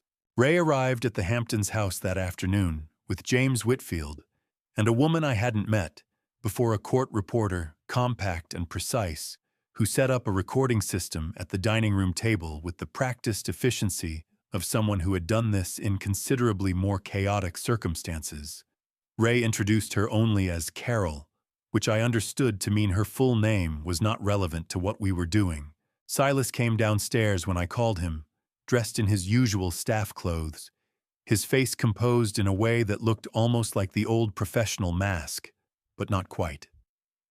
The edges were wrong. His hands, when he sat down across from Carol and her equipment, trembled faintly, and he pressed them under the table when he noticed me notice. Before we begin, Ray said, placing a document in front of Silas, I want to explain what this is. This is a proffer agreement. It means that what you tell us today cannot be used directly against you in prosecution, provided that what you say is truthful and complete. If you lie or omit material facts, the agreement is void. Do you understand? Silas looked at the document. His throat moved as he swallowed. Yes. Do you want an attorney present? A beat. Then, no. Let's get through it. What followed was 3 hours of the most exhausting and necessary listening I had ever done. Silas talked. He talked about Isabella approaching him 6 months before he was officially hired a lunch in Midtown, a very clear articulation of what she needed and what she was willing to pay. He talked about the arrangement with Marcus Hale, the compound deliveries, the precise instructions for dosing 2 milligrams per morning dissolved in the coffee undetectable at that concentration in a standard blood panel. He talked about Dr. Fenwick, the agreed-upon evaluation timeline, the language Isabella had scripted for the Article 81 petition. And then, unprompted, his voice dropping to something barely audible, he said, the phone call, the one where I said what I said about cleaning the slate. He stopped. His shoulders curved inward. I want you to know that I said it.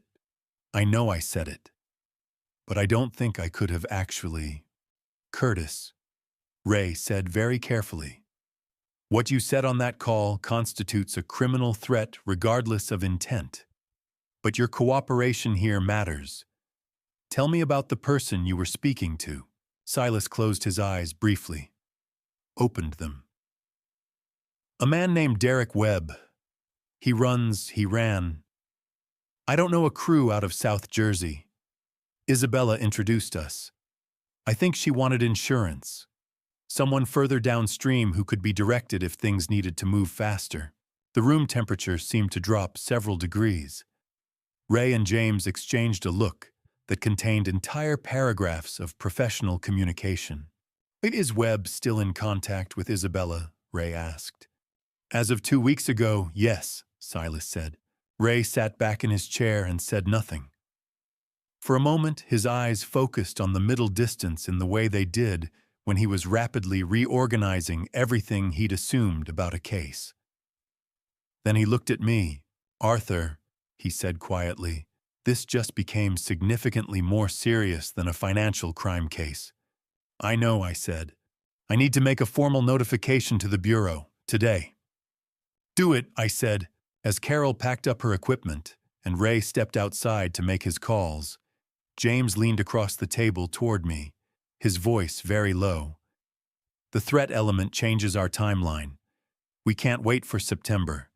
The dinner confrontation, the public reveal, we need to move it up. How soon? I asked. 3 weeks, James said. Maybe less, depending on how fast Ray's notification moves up the chain. I glanced at Silas, who was sitting very still at the other end of the table, staring at his own hands, with the hollow expression of a man who had just handed over the last thing he owned.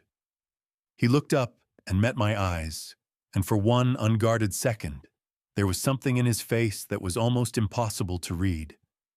Not remorse exactly, not relief exactly, but something that lived in the narrow space between the two, thin and fragile as new ice. There's one more thing, he said quietly. Claire doesn't know I've done this.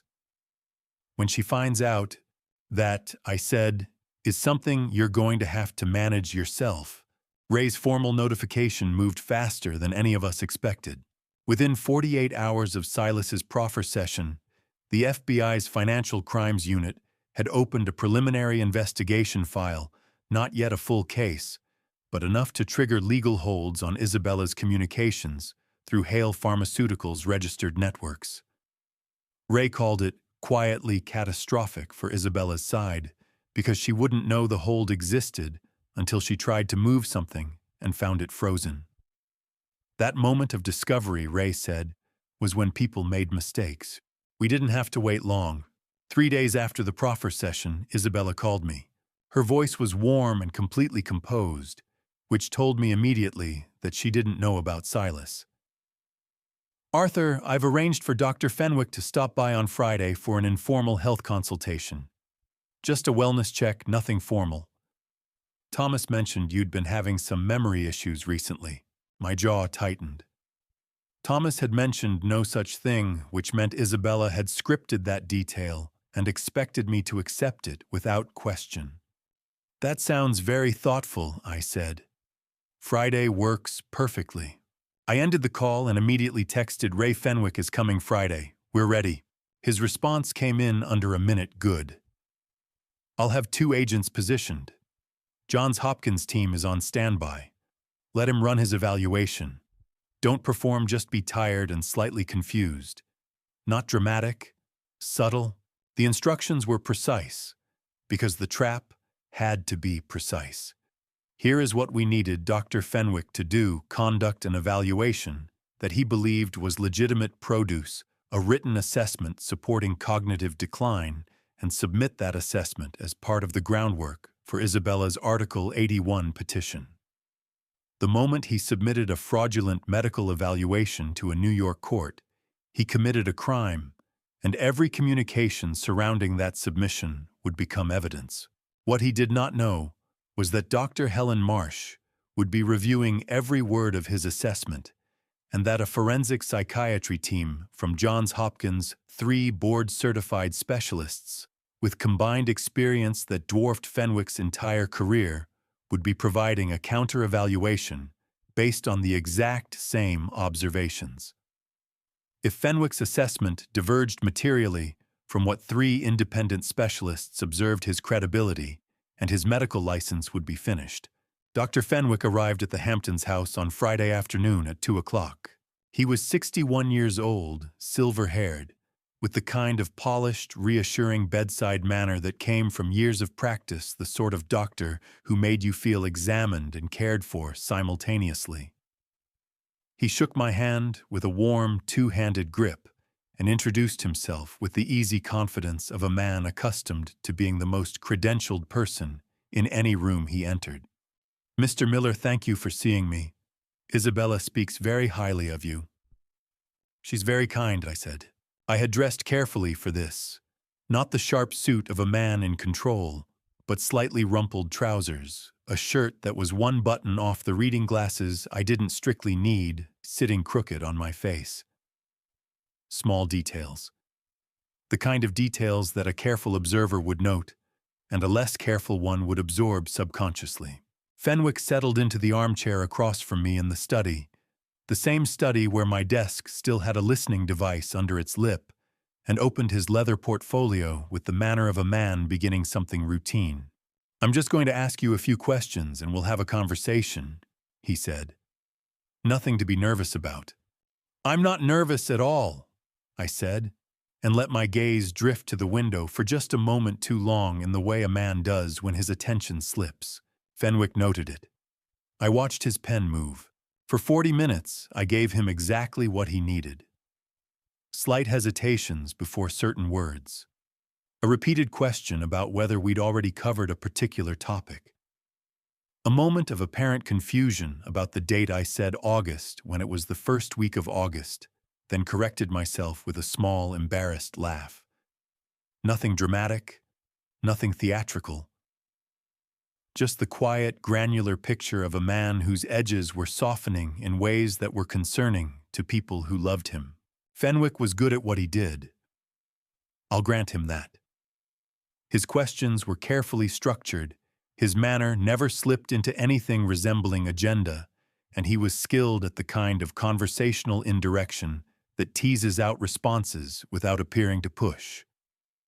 Under other circumstances, I might have respected him professionally, but 3 times during the session, he asked questions that had no clinical basis. Questions about my relationship with Thomas, about whether I felt supported in my financial decisions, about whether I sometimes felt overwhelmed by the complexity of managing Miller Capital. Those questions were not diagnostic. They were narrative building. They were the questions of a man constructing a story, not examining a patient. When he left at 3:30 portfolio under his arm, he shook my hand again with that same warm, two-handed grip and told me he'd have some notes for Isabella within the week. "Take good care of yourself, Mr. Miller," he said. "I always do," I said pleasantly. The moment his car pulled out of the drive, I pulled out my phone and called Helen. How was it?" she asked immediately. "Such a textbook," I said. He built exactly the narrative we expected. 3 questions that were pure framing, not clinical assessment. His pen moved every time I let my attention drift. The Johns Hopkins team reviewed the session in real time through the camera feed, Helen said. Dr. Caldwell's preliminary note is already written. His conclusion, no evidence whatsoever of cognitive impairment. In fact, his note specifically states that the subject demonstrated, and I'm quoting, unusually high executive function and strategic coherence for any age cohort. I laughed a real one, brief and sharp, the first genuine laugh I'd had in weeks. Make sure that quote makes it into the final report. Already flagged, Helen said. Arthur, when Fenwick submits his assessment, and it goes into the Article 81 filing, we have him. The moment that document is filed with the court, it's fraud.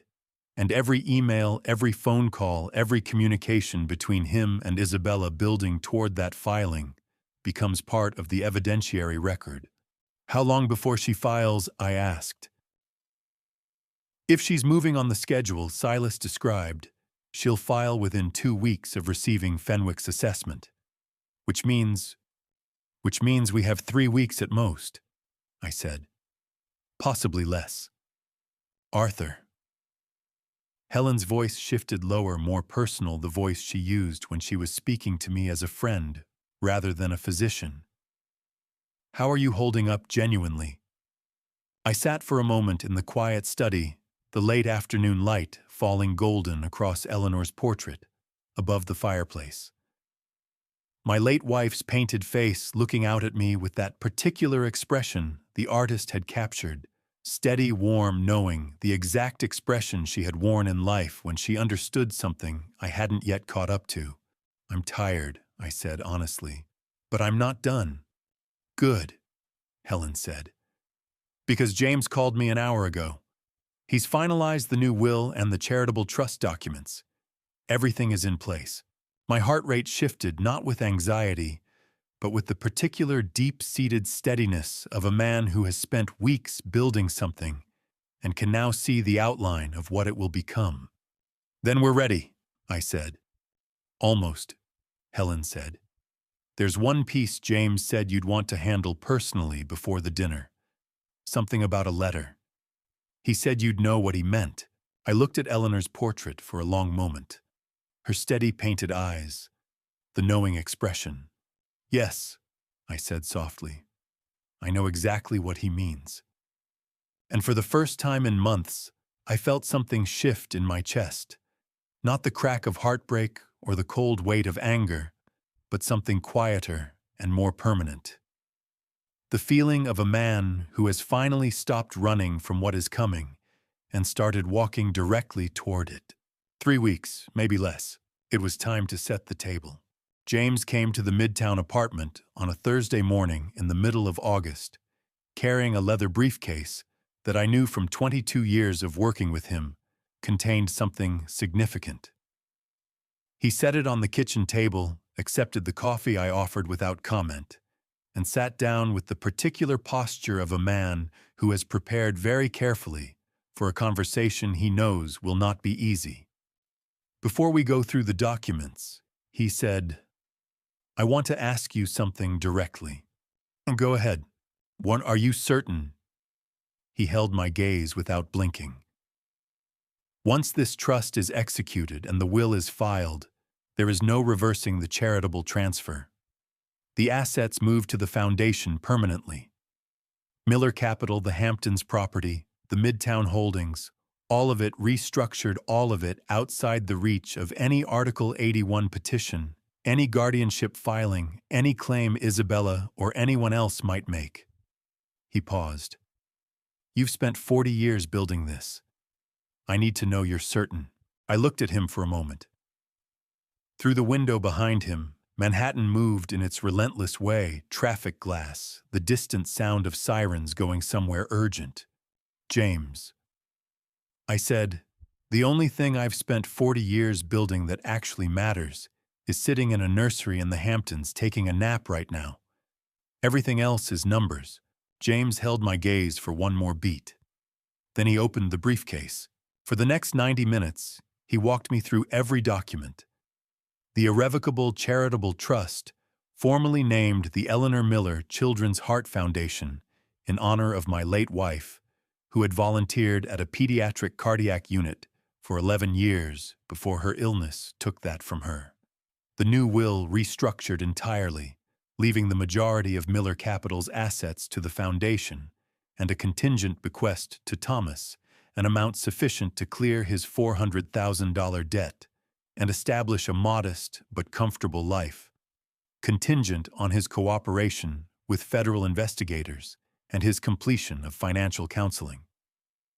And a separate education trust for Leo, ring-fenced and protected, accessible only for his educational needs until age 25. The Article 81 petition becomes essentially meaningless the moment this trust is executed, James said, tapping the relevant document. An appointed guardian can manage a person's remaining personal assets, but they cannot reach into an irrevocable trust. The foundation assets are gone from Arthur Miller's personal estate the moment we file. Isabella's entire strategy collapses. "When can we execute?" I asked. "This afternoon, if you're ready. I've arranged for a notary and 2 independent witnesses. Everything is prepared." "Then let's do it this afternoon." James gathered the documents back into the briefcase with deliberate, careful movements. Then he reached into the side pocket and placed a plain white envelope on the table between us. "This came with the files I pulled from Eleanor's personal documents when we restructured the estate last year," he said. "I've been holding it because I wasn't sure when or whether to give it to you." A pause. Her handwriting, dated 4 months before she passed. My hand moved toward the envelope before I'd consciously decided to reach for it. The paper was smooth and slightly cold. Eleanor's handwriting on the front, just my name, Arthur, in her particular looping script that I would know anywhere in any context until the day I died. "I'll give you some privacy," James said, and stood and took his coffee to the window without being asked. I opened the envelope. Her letter was 3 pages, handwritten. The script slightly unsteady in places. She had been very ill by then, and her hands had not always cooperated, but entirely characteristically Eleanor. She wrote the way she had spoken, directly, warmly, with a dry precision that could crack you open before you saw it coming. She wrote about Leo first, about how much she loved watching Thomas with him, and how she hoped Arthur would be there for that boy in ways that mattered, not just in ways that were financially comfortable. She wrote about the Hamptons house and the garden and the dandelions she had always refused to pull because she said a weed is just a flower that nobody important decided to value. And then in the second page, she wrote about Isabella. "I've never said this to you because I didn't want to be the kind of woman who poisons a marriage with her own intuitions. But since I won't be there to say it later, Isabella is afraid of you, Arthur. Not of your anger or your power, but of the specific thing that frightens people who are always calculating. She's afraid of someone she can't calculate. Watch her closely. She smiles when she should frown, and frowns when she thinks no one is looking. I don't know what she wants, but I know that whatever it isn't Thomas's happiness or yours." My eyes burned. I pressed my thumb and forefinger against the bridge of my nose hard, and my breath came out unsteady, and for the first time in months, for the first time since Leo's birthday party, when I'd held those dandelions and felt the world begin to tilt, I let myself feel the full, devastating weight of missing her. I cried. Not quietly, not with dignity. I sat in my kitchen in a 31st floor apartment in Manhattan and cried the way a man does when he has been holding something enormous for a very long time, and the structure finally gives. James kept his back to me at the window. When I was done, I folded the letter carefully, placed it back in the envelope, and put it in my inside jacket pocket against my chest. "On James," I said.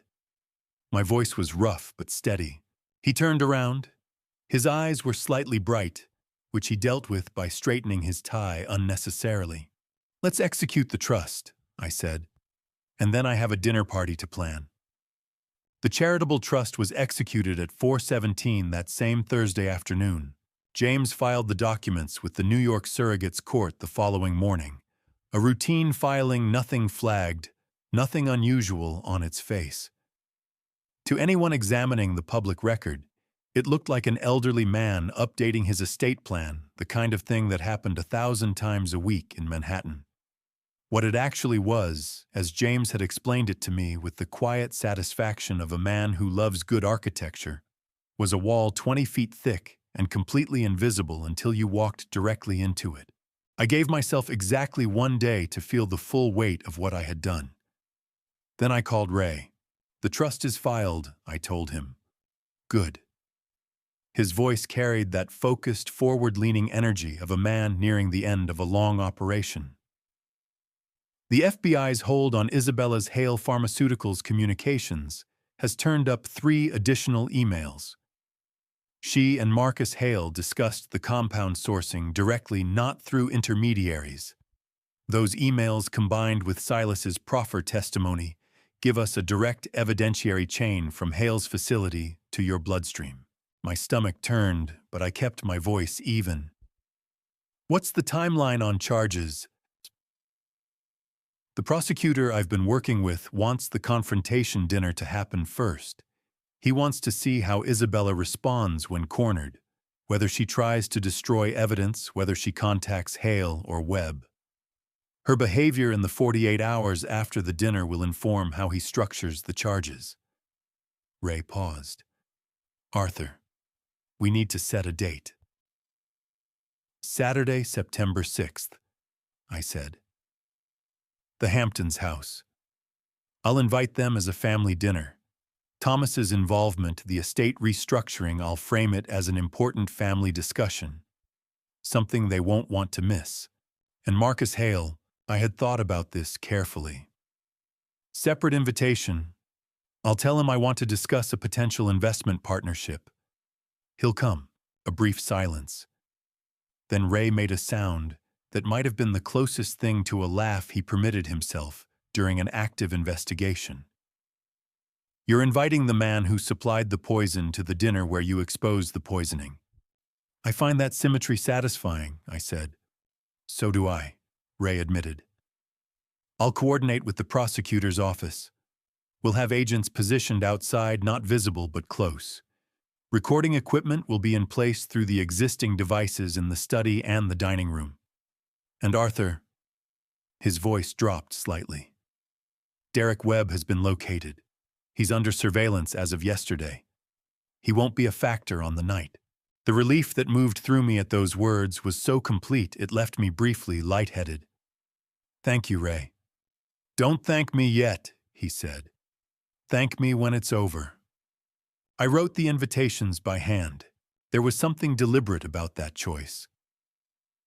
Isabella was a woman who understood power as a language, and the language of a handwritten invitation from Arthur Miller was unmistakably the language of a man who expected to be taken seriously. I used the heavy cream stationery from the desk in my study, wrote each card with the pen Eleanor had given me on our 30th anniversary, and I chose my words with the precision of someone laying out the last hand in a game that had been running for 14 months. To Thomas and Isabella, I wrote a family dinner. September 6th, 7 o'clock. There are matters of importance regarding the Miller estate that require your presence. I look forward to seeing you both. To Marcus Hale, I wrote, I have been reviewing a potential investment opportunity in the pharmaceutical development space and believe a conversation between us is overdue. Join me for dinner, September 6th, 7 o'clock, Hamptons. I sealed both envelopes and set them on the entry table. Thomas found them there that evening. He had come by the apartment on the pretext of checking on me, which we had agreed was a reasonable cover for our regular contact. He picked up the envelope with his and Isabella's names on it, felt the weight of it, and looked at me with a question in his face that he was afraid to ask out loud. It's time, I said simply. Thomas set the envelope down carefully. His hands were shaking slightly, a fine tremor that he tried to control by pressing his fingers flat against the table. His face was doing the complicated thing it did when he was fighting multiple emotions at once. I could see the fear. Yes, but underneath it, something else. Something that had been building since that morning in the orchard when he'd told me about the forged signature and the manufactured debt and the long exhausted surrender of a man who had stopped fighting because he'd forgotten what he was fighting for. Dad, he said, and his voice cracked slightly on the single syllable. What if she figures it out before the 6th? What if she runs? She won't run, I said. Isabella is not a woman who runs from confrontation. She's a woman who controls it. She'll come to that dinner because she believes she is still controlling this. She'll come because she thinks I'm declining, because Fenwick's assessment is sitting in her email, because the trust filing looks routine, and she has no reason yet to think otherwise. Thomas swallowed hard. And when she walks in and realizes none of that is true, then she'll discover, I said, that the man she's been underestimating for 14 months has been one step ahead of her for every single one of them. Thomas looked at me for a long moment, something moving through his face that I hadn't seen in years, something that looked like the sun I remembered before everything went complicated and expensive and wrong. His eyes went very bright, and he pressed his lips together hard. I'm sorry, Dad, he said. His voice was rough, barely holding together. I'm so sorry I didn't come to you sooner. I'm sorry I let it go this far. I'm sorry Hey. I stepped toward him and put my hand on the back of his neck, the way I had when he was young and overwhelmed. We're going to fix it. That's what matters. He pressed his forehead briefly down chin to chest, a gesture of exhaustion and something close to relief, and I felt his shoulders shudder once under my hand before he pulled himself upright again. "Okay," he said, rougher but steadier. "Okay." I handed him the envelope. "Take this home. Give it to Isabella tonight. Watch her face when she reads it." He took it. At the door, he paused and looked back at me. "What will her face do?" "Nothing she'll want it to," I said. "That's how you'll know she's worried." After Thomas left, I stood in the quiet apartment and thought about September 6th, about the table being laid, the chairs arranged, the evidence assembled, every piece exactly where it needed to be. The Eleanor Miller Children's Heart Foundation was alive in the public record. The wall was built. The trap was set. And somewhere in a house by the water, a woman who had spent 14 months managing my decline was about to read a handwritten card and feel for the very first time the particular chill of a plan running away from her. I hoped the penmanship gave her pause. I hoped more than that the date did. September 6th was Eleanor's birthday.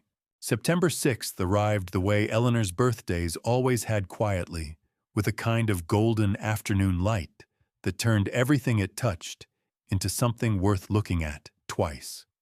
I stood at the window of the Hamptons' dining room at 6:15 that evening, watching the sun flatten against the water, and I pressed my hand against the letter in my inside jacket pocket, still there, still warm, and I said very quietly, to no one in particular, "I kept my promise, Eleanor, every last piece of it." By 6:45, the table was set. James arrived first, dressed impeccably, and took his seat at the far end of the table with the composed stillness of a man who had been in difficult rooms before and knew how to anchor one. He gave me a single nod when I met his eyes across the room. Everything was in place. Marcus Hale arrived at 6:55. He walked in, looking exactly as he had at Leo's birthday party, square-jawed, confident, the expensive watch catching the chandelier light, and he shook my hand with the smooth assurance of a man who believed this was a business dinner. "Arthur, good to finally meet properly," he said. "Isabella speaks very highly of your instincts. She's always been generous," I said pleasantly. "Please sit down." Isabella and Thomas arrived at 7 on the dot. Isabella walked in wearing deep burgundy silk and that magazine cover smile, and she swept the room with those sharp gray eyes in the single second it took her to cross the threshold, cataloging, assessing, noting James at the far end, noting Marcus already seated, recalibrating at a speed that would have been invisible to anyone not watching for it. But I was watching for it. Her eyes found mine and the smile held perfectly. "Arthur, the house looks beautiful." "Thank you," I said. "You look well, Isabella." Thomas was a half-step behind her. He looked like a man walking into something he had agreed to, and was now in the physical reality of it finding considerably harder than the agreement had felt in the abstract. His face was pale, and set his jaw tight, his eyes cutting briefly to mine with a question in them that I answered with the smallest movement of my head. "Hold." Claire had come as well. She had been staying in the East Wing, and I had included her in the invitation deliberately. She took her seat without speaking to anyone, her face carrying the particular expression of someone who has been dreading a specific moment for a long time and can now feel it arriving. We ate the first course. Conversation moved the way it does when everyone at a table knows something is wrong and has agreed by unspoken consensus to pretend otherwise surface topics, careful phrasing the elaborate performance of a normal evening. Isabella talked about a case she was wrapping up. Marcus asked about the Millbrook property. James responded to every direct question with perfectly calibrated pleasantry and volunteered nothing. I watched Isabella watch James. I watched her recalibrate again, something shifting behind her eyes, a slight tightening at the corners. She was starting to feel the shape of the room. Between the first and second course, I stood up. "Before we continue," I said, "there's something I'd like to share with everyone." The room went very still. Isabella's hand tightened around the stem of her wineglass. Marcus glanced between her and me with the sudden alertness of a man who has just realized the nature of the meeting has changed. "I've had an interesting few months," I said conversationally. "Some health challenges, some financial reviews, some discoveries." I picked up the remote control from beside my plate, small, black, unremarkable, and pointed it at the wall behind me. The 4K screen mounted above the sideboard came to life. The first image was a document the Miller Biomedical Ventures LLC filing Delaware registration, Isabella Miller, listed as beneficial owner. Clean, clear, irrefutable. "That's my family's name on a shell company I never authorized," I said. Isabella's face did not collapse. She was too skilled for that. But something behind it shifted, like watching the structure of a building take its first hit still standing. But you could see in the geometry that the standing wouldn't last. "Arthur, I can explain," she started. "I know you can," I said. "You're an exceptional explainer. Please hold that thought." The screen changed. Emails, the direct correspondence between Isabella and Marcus Hale, time-stamped discussing the DP7 compound, sourcing the clinical trial co-sponsorship, the routing of Miller Capital's research data through the shell company. Marcus Hale pushed back from the table with the abruptness of a man whose body reacted before his mind caught up. "What the hell is... Mr. Marcus?" James said, his voice dropping into its courtroom register, quiet and absolute. "I would strongly advise you to remain seated." The screen changed again. Dr. Fenwick's evaluation, and beside it, side by side, the Johns Hopkins counter-evaluation, the one that described Arthur Miller as demonstrating unusually high executive function and strategic coherence for any age cohort. Isabella's wineglass trembled in her hand. She set it down hard.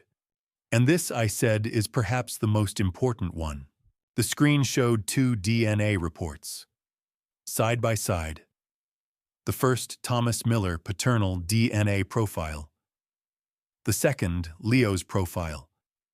And the column that showed paternal match, highlighted in red pointing not to Thomas, but to a third profile labeled C.A. Grant. The sound Thomas made was unlike anything I had ever heard from my son. It came from somewhere below language, below composure, below the 41 years of learned self-control, a single, raw, broken sound, like something structural giving way. He pressed both hands flat on the table and his whole body shook with it. And the look on his face was the look of a man whose entire world had just been handed back to him in pieces. "She's not..." He couldn't finish the sentence. His voice was gone. "Thomas." Isabella reached for his arm. He yanked it away from her so hard his chair scraped. "Don't." His voice came back low and shaking and barely controlled. "Don't you dare touch me right now." The dining room held its breath. Isabella stood at her end of the table with both hands pressed flat on the white linen, her knuckles drained to white her chest, rising and falling with the visible effort of a woman who was still, even now, even here, trying to find the angle. Her eyes moved fast to me, to James, to the screen, to the door, calculating, always calculating, even as everything she had built for 14 months dissolved under the chandelier light. Thomas had pushed his chair back and was sitting with his elbows on his knees, head down, hands laced behind his neck, breathing in the deliberate, effortful way of a man trying to keep himself from coming completely apart in public. His shoulders shook once, twice, a fine tremor he couldn't stop, and the sight of it made my chest ache with the specific, helpless pain of a father who can see his child suffering and knows that the only mercy available is to let the truth finish what it started. Marcus Hale had both palms on the table and was looking at the emails on the screen with the expression of a man watching a car accident he was in. Claire was crying, not loudly, not dramatically, but steadily, tears tracking down her face with the quiet inevitability of someone who had known this moment was coming and had spent months dreading it, and was now in a terrible way almost relieved that the waiting was over. I looked at each of them. Then I walked to the hallway door and opened it. Silas walked in. Isabella's head snapped up. The color that had drained from her face came back in a rush. Not warmth, but something hotter and harder than that. "You." Her voice came out low and raw, stripped of every professional layer. "You absolute Isabella." James's voice cut through the room like a clean blade. "I'd encourage you to think very carefully before you say anything else." Silas stood inside the doorway, not moving forward, his hands at his sides, his face carrying the particular expression of a man who has decided to do something difficult and is holding that decision in place through sheer force of will. He looked worse than he had in the kitchen 2 months ago. Thinner, hollower, the eyes of someone who had been living inside a decision he couldn't take back. "I want to say something," Silas said.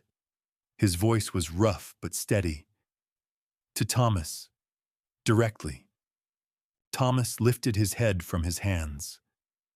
He looked at Silas with an expression so raw and so devastated that it was almost unbearable to be in the room with the face of a man looking at the person who had fathered his son in his house under his name for 3 years.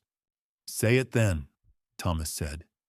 His voice was barely above a whisper, shaking at every edge. Silas held his gaze and didn't flinch. "I'm sorry.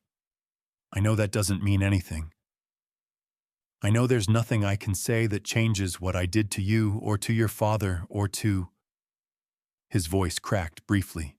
He pushed through it. "Leo doesn't know any of this. He knows you as his dad. That's real. Whatever I did, that part is real, and I'm not going to let what I did take that from him." Thomas's jaw worked. His eyes were bright and wet and furious, and something else underneath all of that. Something that looked impossibly like a man trying to figure out how to hold two completely contradictory things at the same time. "Get out of my sight," Thomas said, his voice cracking on the last word. "Just not yet. Stay there, but don't talk to me again tonight." "Okay," Silas said quietly. Isabella had regained enough composure to attempt control of the room. She straightened up, squared her shoulders, and turned to me with the expression I had seen her use in courtrooms, measured, reasonable, the voice of a woman who believes she can still manage the narrative. "Arthur," she said, and her voice was almost steady. "Whatever you think this evidence shows, there are explanations for every piece of it. The LLC was a structuring decision tax strategy, nothing more. The emails with Marcus were exploratory correspondence. The evaluation was submitted to my attorney's office as supporting documentation for an Article 81 petition," James said flatly. "Filed 3 days ago under your name." The word "filed" hit the room like a stone through glass. Isabella's composure fractured, not completely, not all at once, but visibly, the way expensive things break, with a kind of terrible slow-motion precision. Her chin lifted. Her nostrils flared. Her eyes went very bright and very hard. "You cannot prove intent," she said. "We have your emails," I said. "We have 14 months of toxicology reports documenting arsenic in my bloodstream, with a compound signature traceable to Marcus Hale's pharmaceutical facility." I let that sit for exactly 1 second. "We have a federal proffer statement from Curtis Grant, describing in detail every conversation you had with him about the dosing schedule, the Section 81 timeline, and the $800,000 you promised him." Marcus Hale stood up so fast his chair fell backwards. "I have nothing to do with—" "Sit down, Marcus." Ray's voice came from the dining room entrance. He had come in from the side hallway exactly as we'd planned, and behind him were 2 agents in plain clothes, not uniformed, not dramatic, just present and immovable in the way that federal authority tends to be. Ray crossed the room at an unhurried pace and placed a document on the table in front of Marcus Hale. That's a federal preservation order, Ray said. It covers all communications records and physical assets connected to Hale Pharmaceuticals' DP7 program. If you attempt to destroy, alter, or transfer anything covered by that order, the obstruction charge alone carries 5 years. He paused. I'd sit down. Marcus Hale sat down. Ray turned to Isabella. Isabella Miller. I have a warrant for your arrest on charges including conspiracy to commit wire fraud, securities, fraud, unlawful administration of a controlled substance, and conspiracy. You have the right to remain silent. Anything you say can and will be used against you in a court of law. The sound Isabella made was not a scream and not a sob. It was something between the two, sharp and involuntary, the sound of a person whose entire architecture of control collapses in a single moment. Her hands flew to the table to keep herself upright, her whole body shaking now, and she looked at me across that table with eyes that were furious and desperate and frightened all at once. You planned all of this, she said, her voice raw and cracking. From the beginning. All of it. Not from the beginning, I said quietly. You gave me no choice. One of Ray's agents moved forward to take her arm gently. Isabella pulled away instinctively, then stopped the fight going out of her in one long, visible exhale like a fire running out of oxygen. She pressed her lips together. Her eyes filled and she blinked hard, furiously, refusing to let the tears fall in front of all of us. And in that moment, that single, unguarded moment before the agent guided her toward the door, I felt no triumph. I felt nothing as clean as victory. What I felt was a grief that had no specific address. For Thomas, who was sitting with his face in his hands and his whole body shaking. For Leo, asleep upstairs, innocent of everything. For the version of this family that might have existed if different choices had been made by different people at different crossroads over the last 14 months. For Eleanor, who had seen it coming and loved us all anyway. James, I said, my voice steadier than I had any right to expect. James was already on his feet. I'll handle the documentation from here.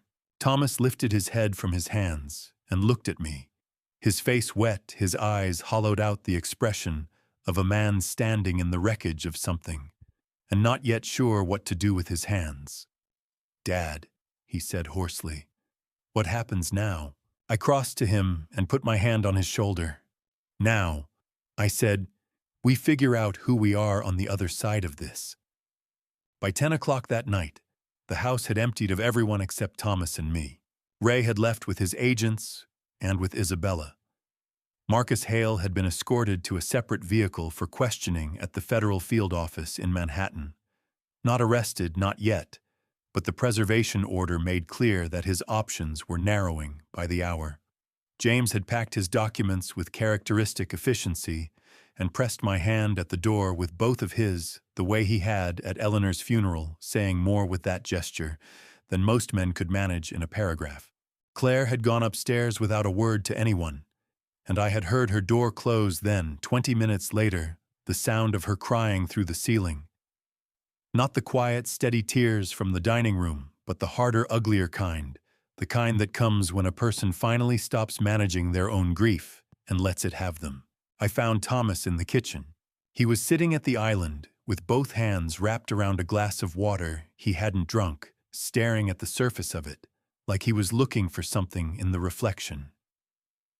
He had taken off his jacket, and his tie was loosened, and he looked utterly, completely undone, the way a man looks when the version of his life he has been maintaining collapses all at once, and he finds himself sitting in the rubble with no idea what to build next. He looked up when I came in. His eyes were red-rimmed raw, the lids swollen from what I suspected had been a private few minutes, somewhere between the dining room and here. I keep thinking about Leo, he said before I could speak. His voice was hoarse and unsteady. He's upstairs right now. He doesn't know any of this. He's just asleep, and tomorrow morning he's going to come downstairs and ask me for pancakes, and I'm going to have to—" He stopped. His throat worked hard. "How do I look at him, Dad? How do I look at him and not—" "You look at him," I said, sitting down across from him, "the way you always have. Because that little boy loves you. That doesn't change because of a DNA test." Thomas pressed the heel of his hand against his eye, hard, blinking fast. "She used him," he said, his voice cracking open on the words. "She put him in this house knowing what Silas was knowing what they were doing to you, and she used Leo as a prop in her own plan. And I just—" He set the glass down with a sharp sound and pressed both hands flat on the counter, and his shoulders heaved once, twice. And then he was crying fully, not trying to stop it.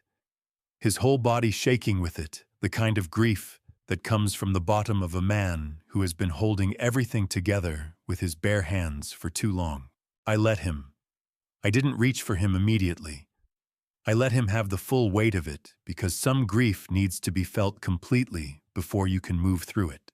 When the shaking eased, I said quietly, "Thomas, I need to talk to you about what comes next." He wiped his face with the back of his hand and straightened up, pulling himself together with the visible, effortful determination of a man who has decided he is done falling apart for tonight. "Tell me," he said.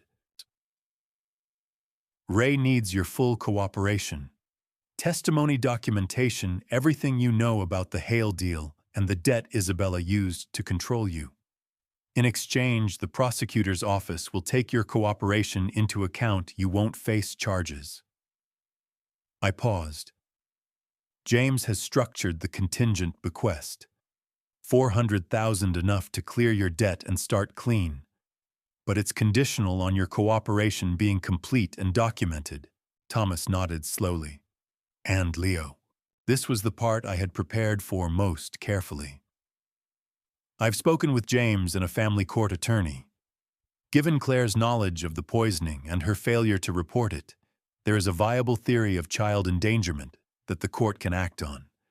If Claire consents to a temporary transfer of custodial rights, and given her position, she has very strong incentive to cooperate, and you agree to a temporary guardianship arrangement, I can apply for temporary guardianship of Leo through family court, while both you and Claire address your legal situations." Thomas stared at me. Something moved through his face, complicated, raw, 100 things at once. "Would you want to take care of him?" he said softly. I want to make sure he is safe," I said. "While you rebuild. It's not permanent, it's a bridge. You can rebuild your relationship with Leo on the other side of this. But right now he needs stability, and I need to know he's protected." Thomas looked at me for a long moment. His eyes were bright and wet again, and he pressed his lips together hard against whatever was trying to come out. "Dad," he said, his voice barely holding together. "I know I don't deserve to ask this. I know I spent 14 months being exactly the wrong kind of son. But—" He stopped, swallowed, started again. "Are you going to be okay?" Actually okay. The question hit me somewhere I hadn't expected. I felt my own eyes sting just briefly, just enough, and I blinked it away. "Yes," I said. "I'm going to be better than okay." Thomas reached across the island and put his hand over mine. His grip was tight and unsteady, the grip of a man holding on because holding on is the only thing left to do. "I'll cooperate," he said. "Every single thing. I'll give them everything." "I know you will," I said. And for the first time in a very long time, sitting in that kitchen at 10 o'clock at night with my son's hand over mine and the weight of 14 months beginning slowly, painfully, necessarily, to lift, I believed that the worst of it was finally behind us. 3 months is a long time when you are learning how to breathe again. Helen called on the first Tuesday of December, and I knew from the warmth in her voice before she said a single word that the news was good. Full arsenic clearance. she said. This month's hair samples are clean. Arthur, you are going to be completely fine. I was sitting on the porch steps of the Vermont cabin when she called. I pressed the phone against my chest after she hung up and looked out at the pale December sky and the bare trees and the first thin dusting of snow on the ground, and I felt it move through me like something unlocking relief so complete and so physical that my eyes stung with it. Grandpa. Leo appeared in the doorway behind me, still in his pajamas, dark hair sticking up on one side, clutching the one-eyed stuffed elephant he carried everywhere. Your face is doing a funny thing. I laughed, a real one, the kind that catches you off guard. It's doing a very good thing, I said. Come here. He came without a second's hesitation, climbed straight into my lap with the absolute confidence of a child who has never once doubted his welcome, and immediately began telling me about a dream involving dinosaurs and an inexplicably large sandwich. I held him against my chest and listened to every word and thought, this is what all of it was for. The legal proceedings had moved with the grinding weight of federal machinery. Isabella had been formally charged in October wire fraud, securities fraud, conspiracy, unlawful administration of a controlled substance. Marcus Hale was cooperating with prosecutors in New Jersey, trading information for leniency. Silas Curtis Grant had entered his cooperation agreement. His sentencing was pending. Claire had consented to the temporary guardianship transfer and was living with family in Connecticut. She had not contacted Leo. Thomas was in Boston. He called every Sunday, without exception. 2 weeks ago, his voice had been rough and halting when he asked, "Does he ask about me?" "Every single day," I said. "He wants to know when you're coming to see the cabin." Thomas went quiet on his end, not empty but full, the pressurized quiet of a man holding himself together by the thinnest thread. "Then soon, Dad. I promise. Soon. We'll be here," I said. "Take your time and do it right." That Sunday call was the one that told me Thomas was going to be okay. Not whole yet, not close to whole, but moving in the right direction, which is the only direction that matters. That same evening after Leo had gone to bed, I sat at the kitchen table and opened Eleanor's letter one final time. The folds were soft now from handling her handwriting exactly as it had always been, warm and direct, and slightly uneven in the places where her hands had given her trouble. I read the part about the dandelions.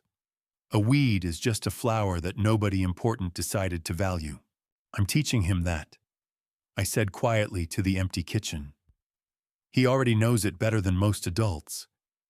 The Eleanor Miller Children's Heart Foundation had processed its first grant cycle in November. 17 pediatric cardiac programs across 6 states. James had sent a one-line note with the report. She would have been proud. I had read that line 4 times. Leo reappeared in the doorway with his elephant, escaped from bed with the determination only a 3-year-old can sustain past 9 o'clock at night. "Grandpa," he announced very seriously, "the elephant can't sleep." I folded Eleanor's letter, tucked it into my pocket, and opened my arms. "Then both of you come here," I said. "Tell me what's wrong." He climbed up without ceremony, settled against my chest, and began explaining the elephant's very complicated feelings about December. I listened to every word. Outside the kitchen window, snow was falling on Vermont, soft and unhurried, covering everything evenly, the way grace does when you finally stop fighting it and let it land. 68 years old. Clean blood. 1 grandson who talked to stuffed animals. 1 son finding his way back. 1 foundation carrying Eleanor's name into the world. I was exactly where I was supposed to be. If there is one thing this grandpa stories taught me, it is that love without boundaries is not love. It is an open door for people who have already decided to walk through it and take everything you own. I trusted too easily. I looked away too often. I told myself that peace in the family was worth more than the truth, and I was wrong because the peace I was protecting was never real. It was a performance that cost me 14 months of my health, my dignity, and nearly my life. Don't be like me. Don't wait for the evidence to find you. If something in your gut tells you that the people around you are not who they say they are, listen. Listen early while you still have time to act instead of react. I believe God gave me those 14 months not to punish me, but to show me what mattered. He gave me Leo's dandelions. He gave me Eleanor's letter.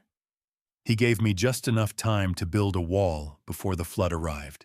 This is the heart of every real family story, not the betrayal, but what you choose to do with it.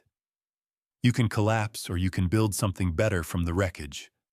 I chose to build. My personal belief is simple. The people who try hardest to control what you own are usually the ones most afraid of who you are. Every Grandpa Stories channel, every family story told here exists for one reason, so that someone somewhere recognizes the warning signs before I did.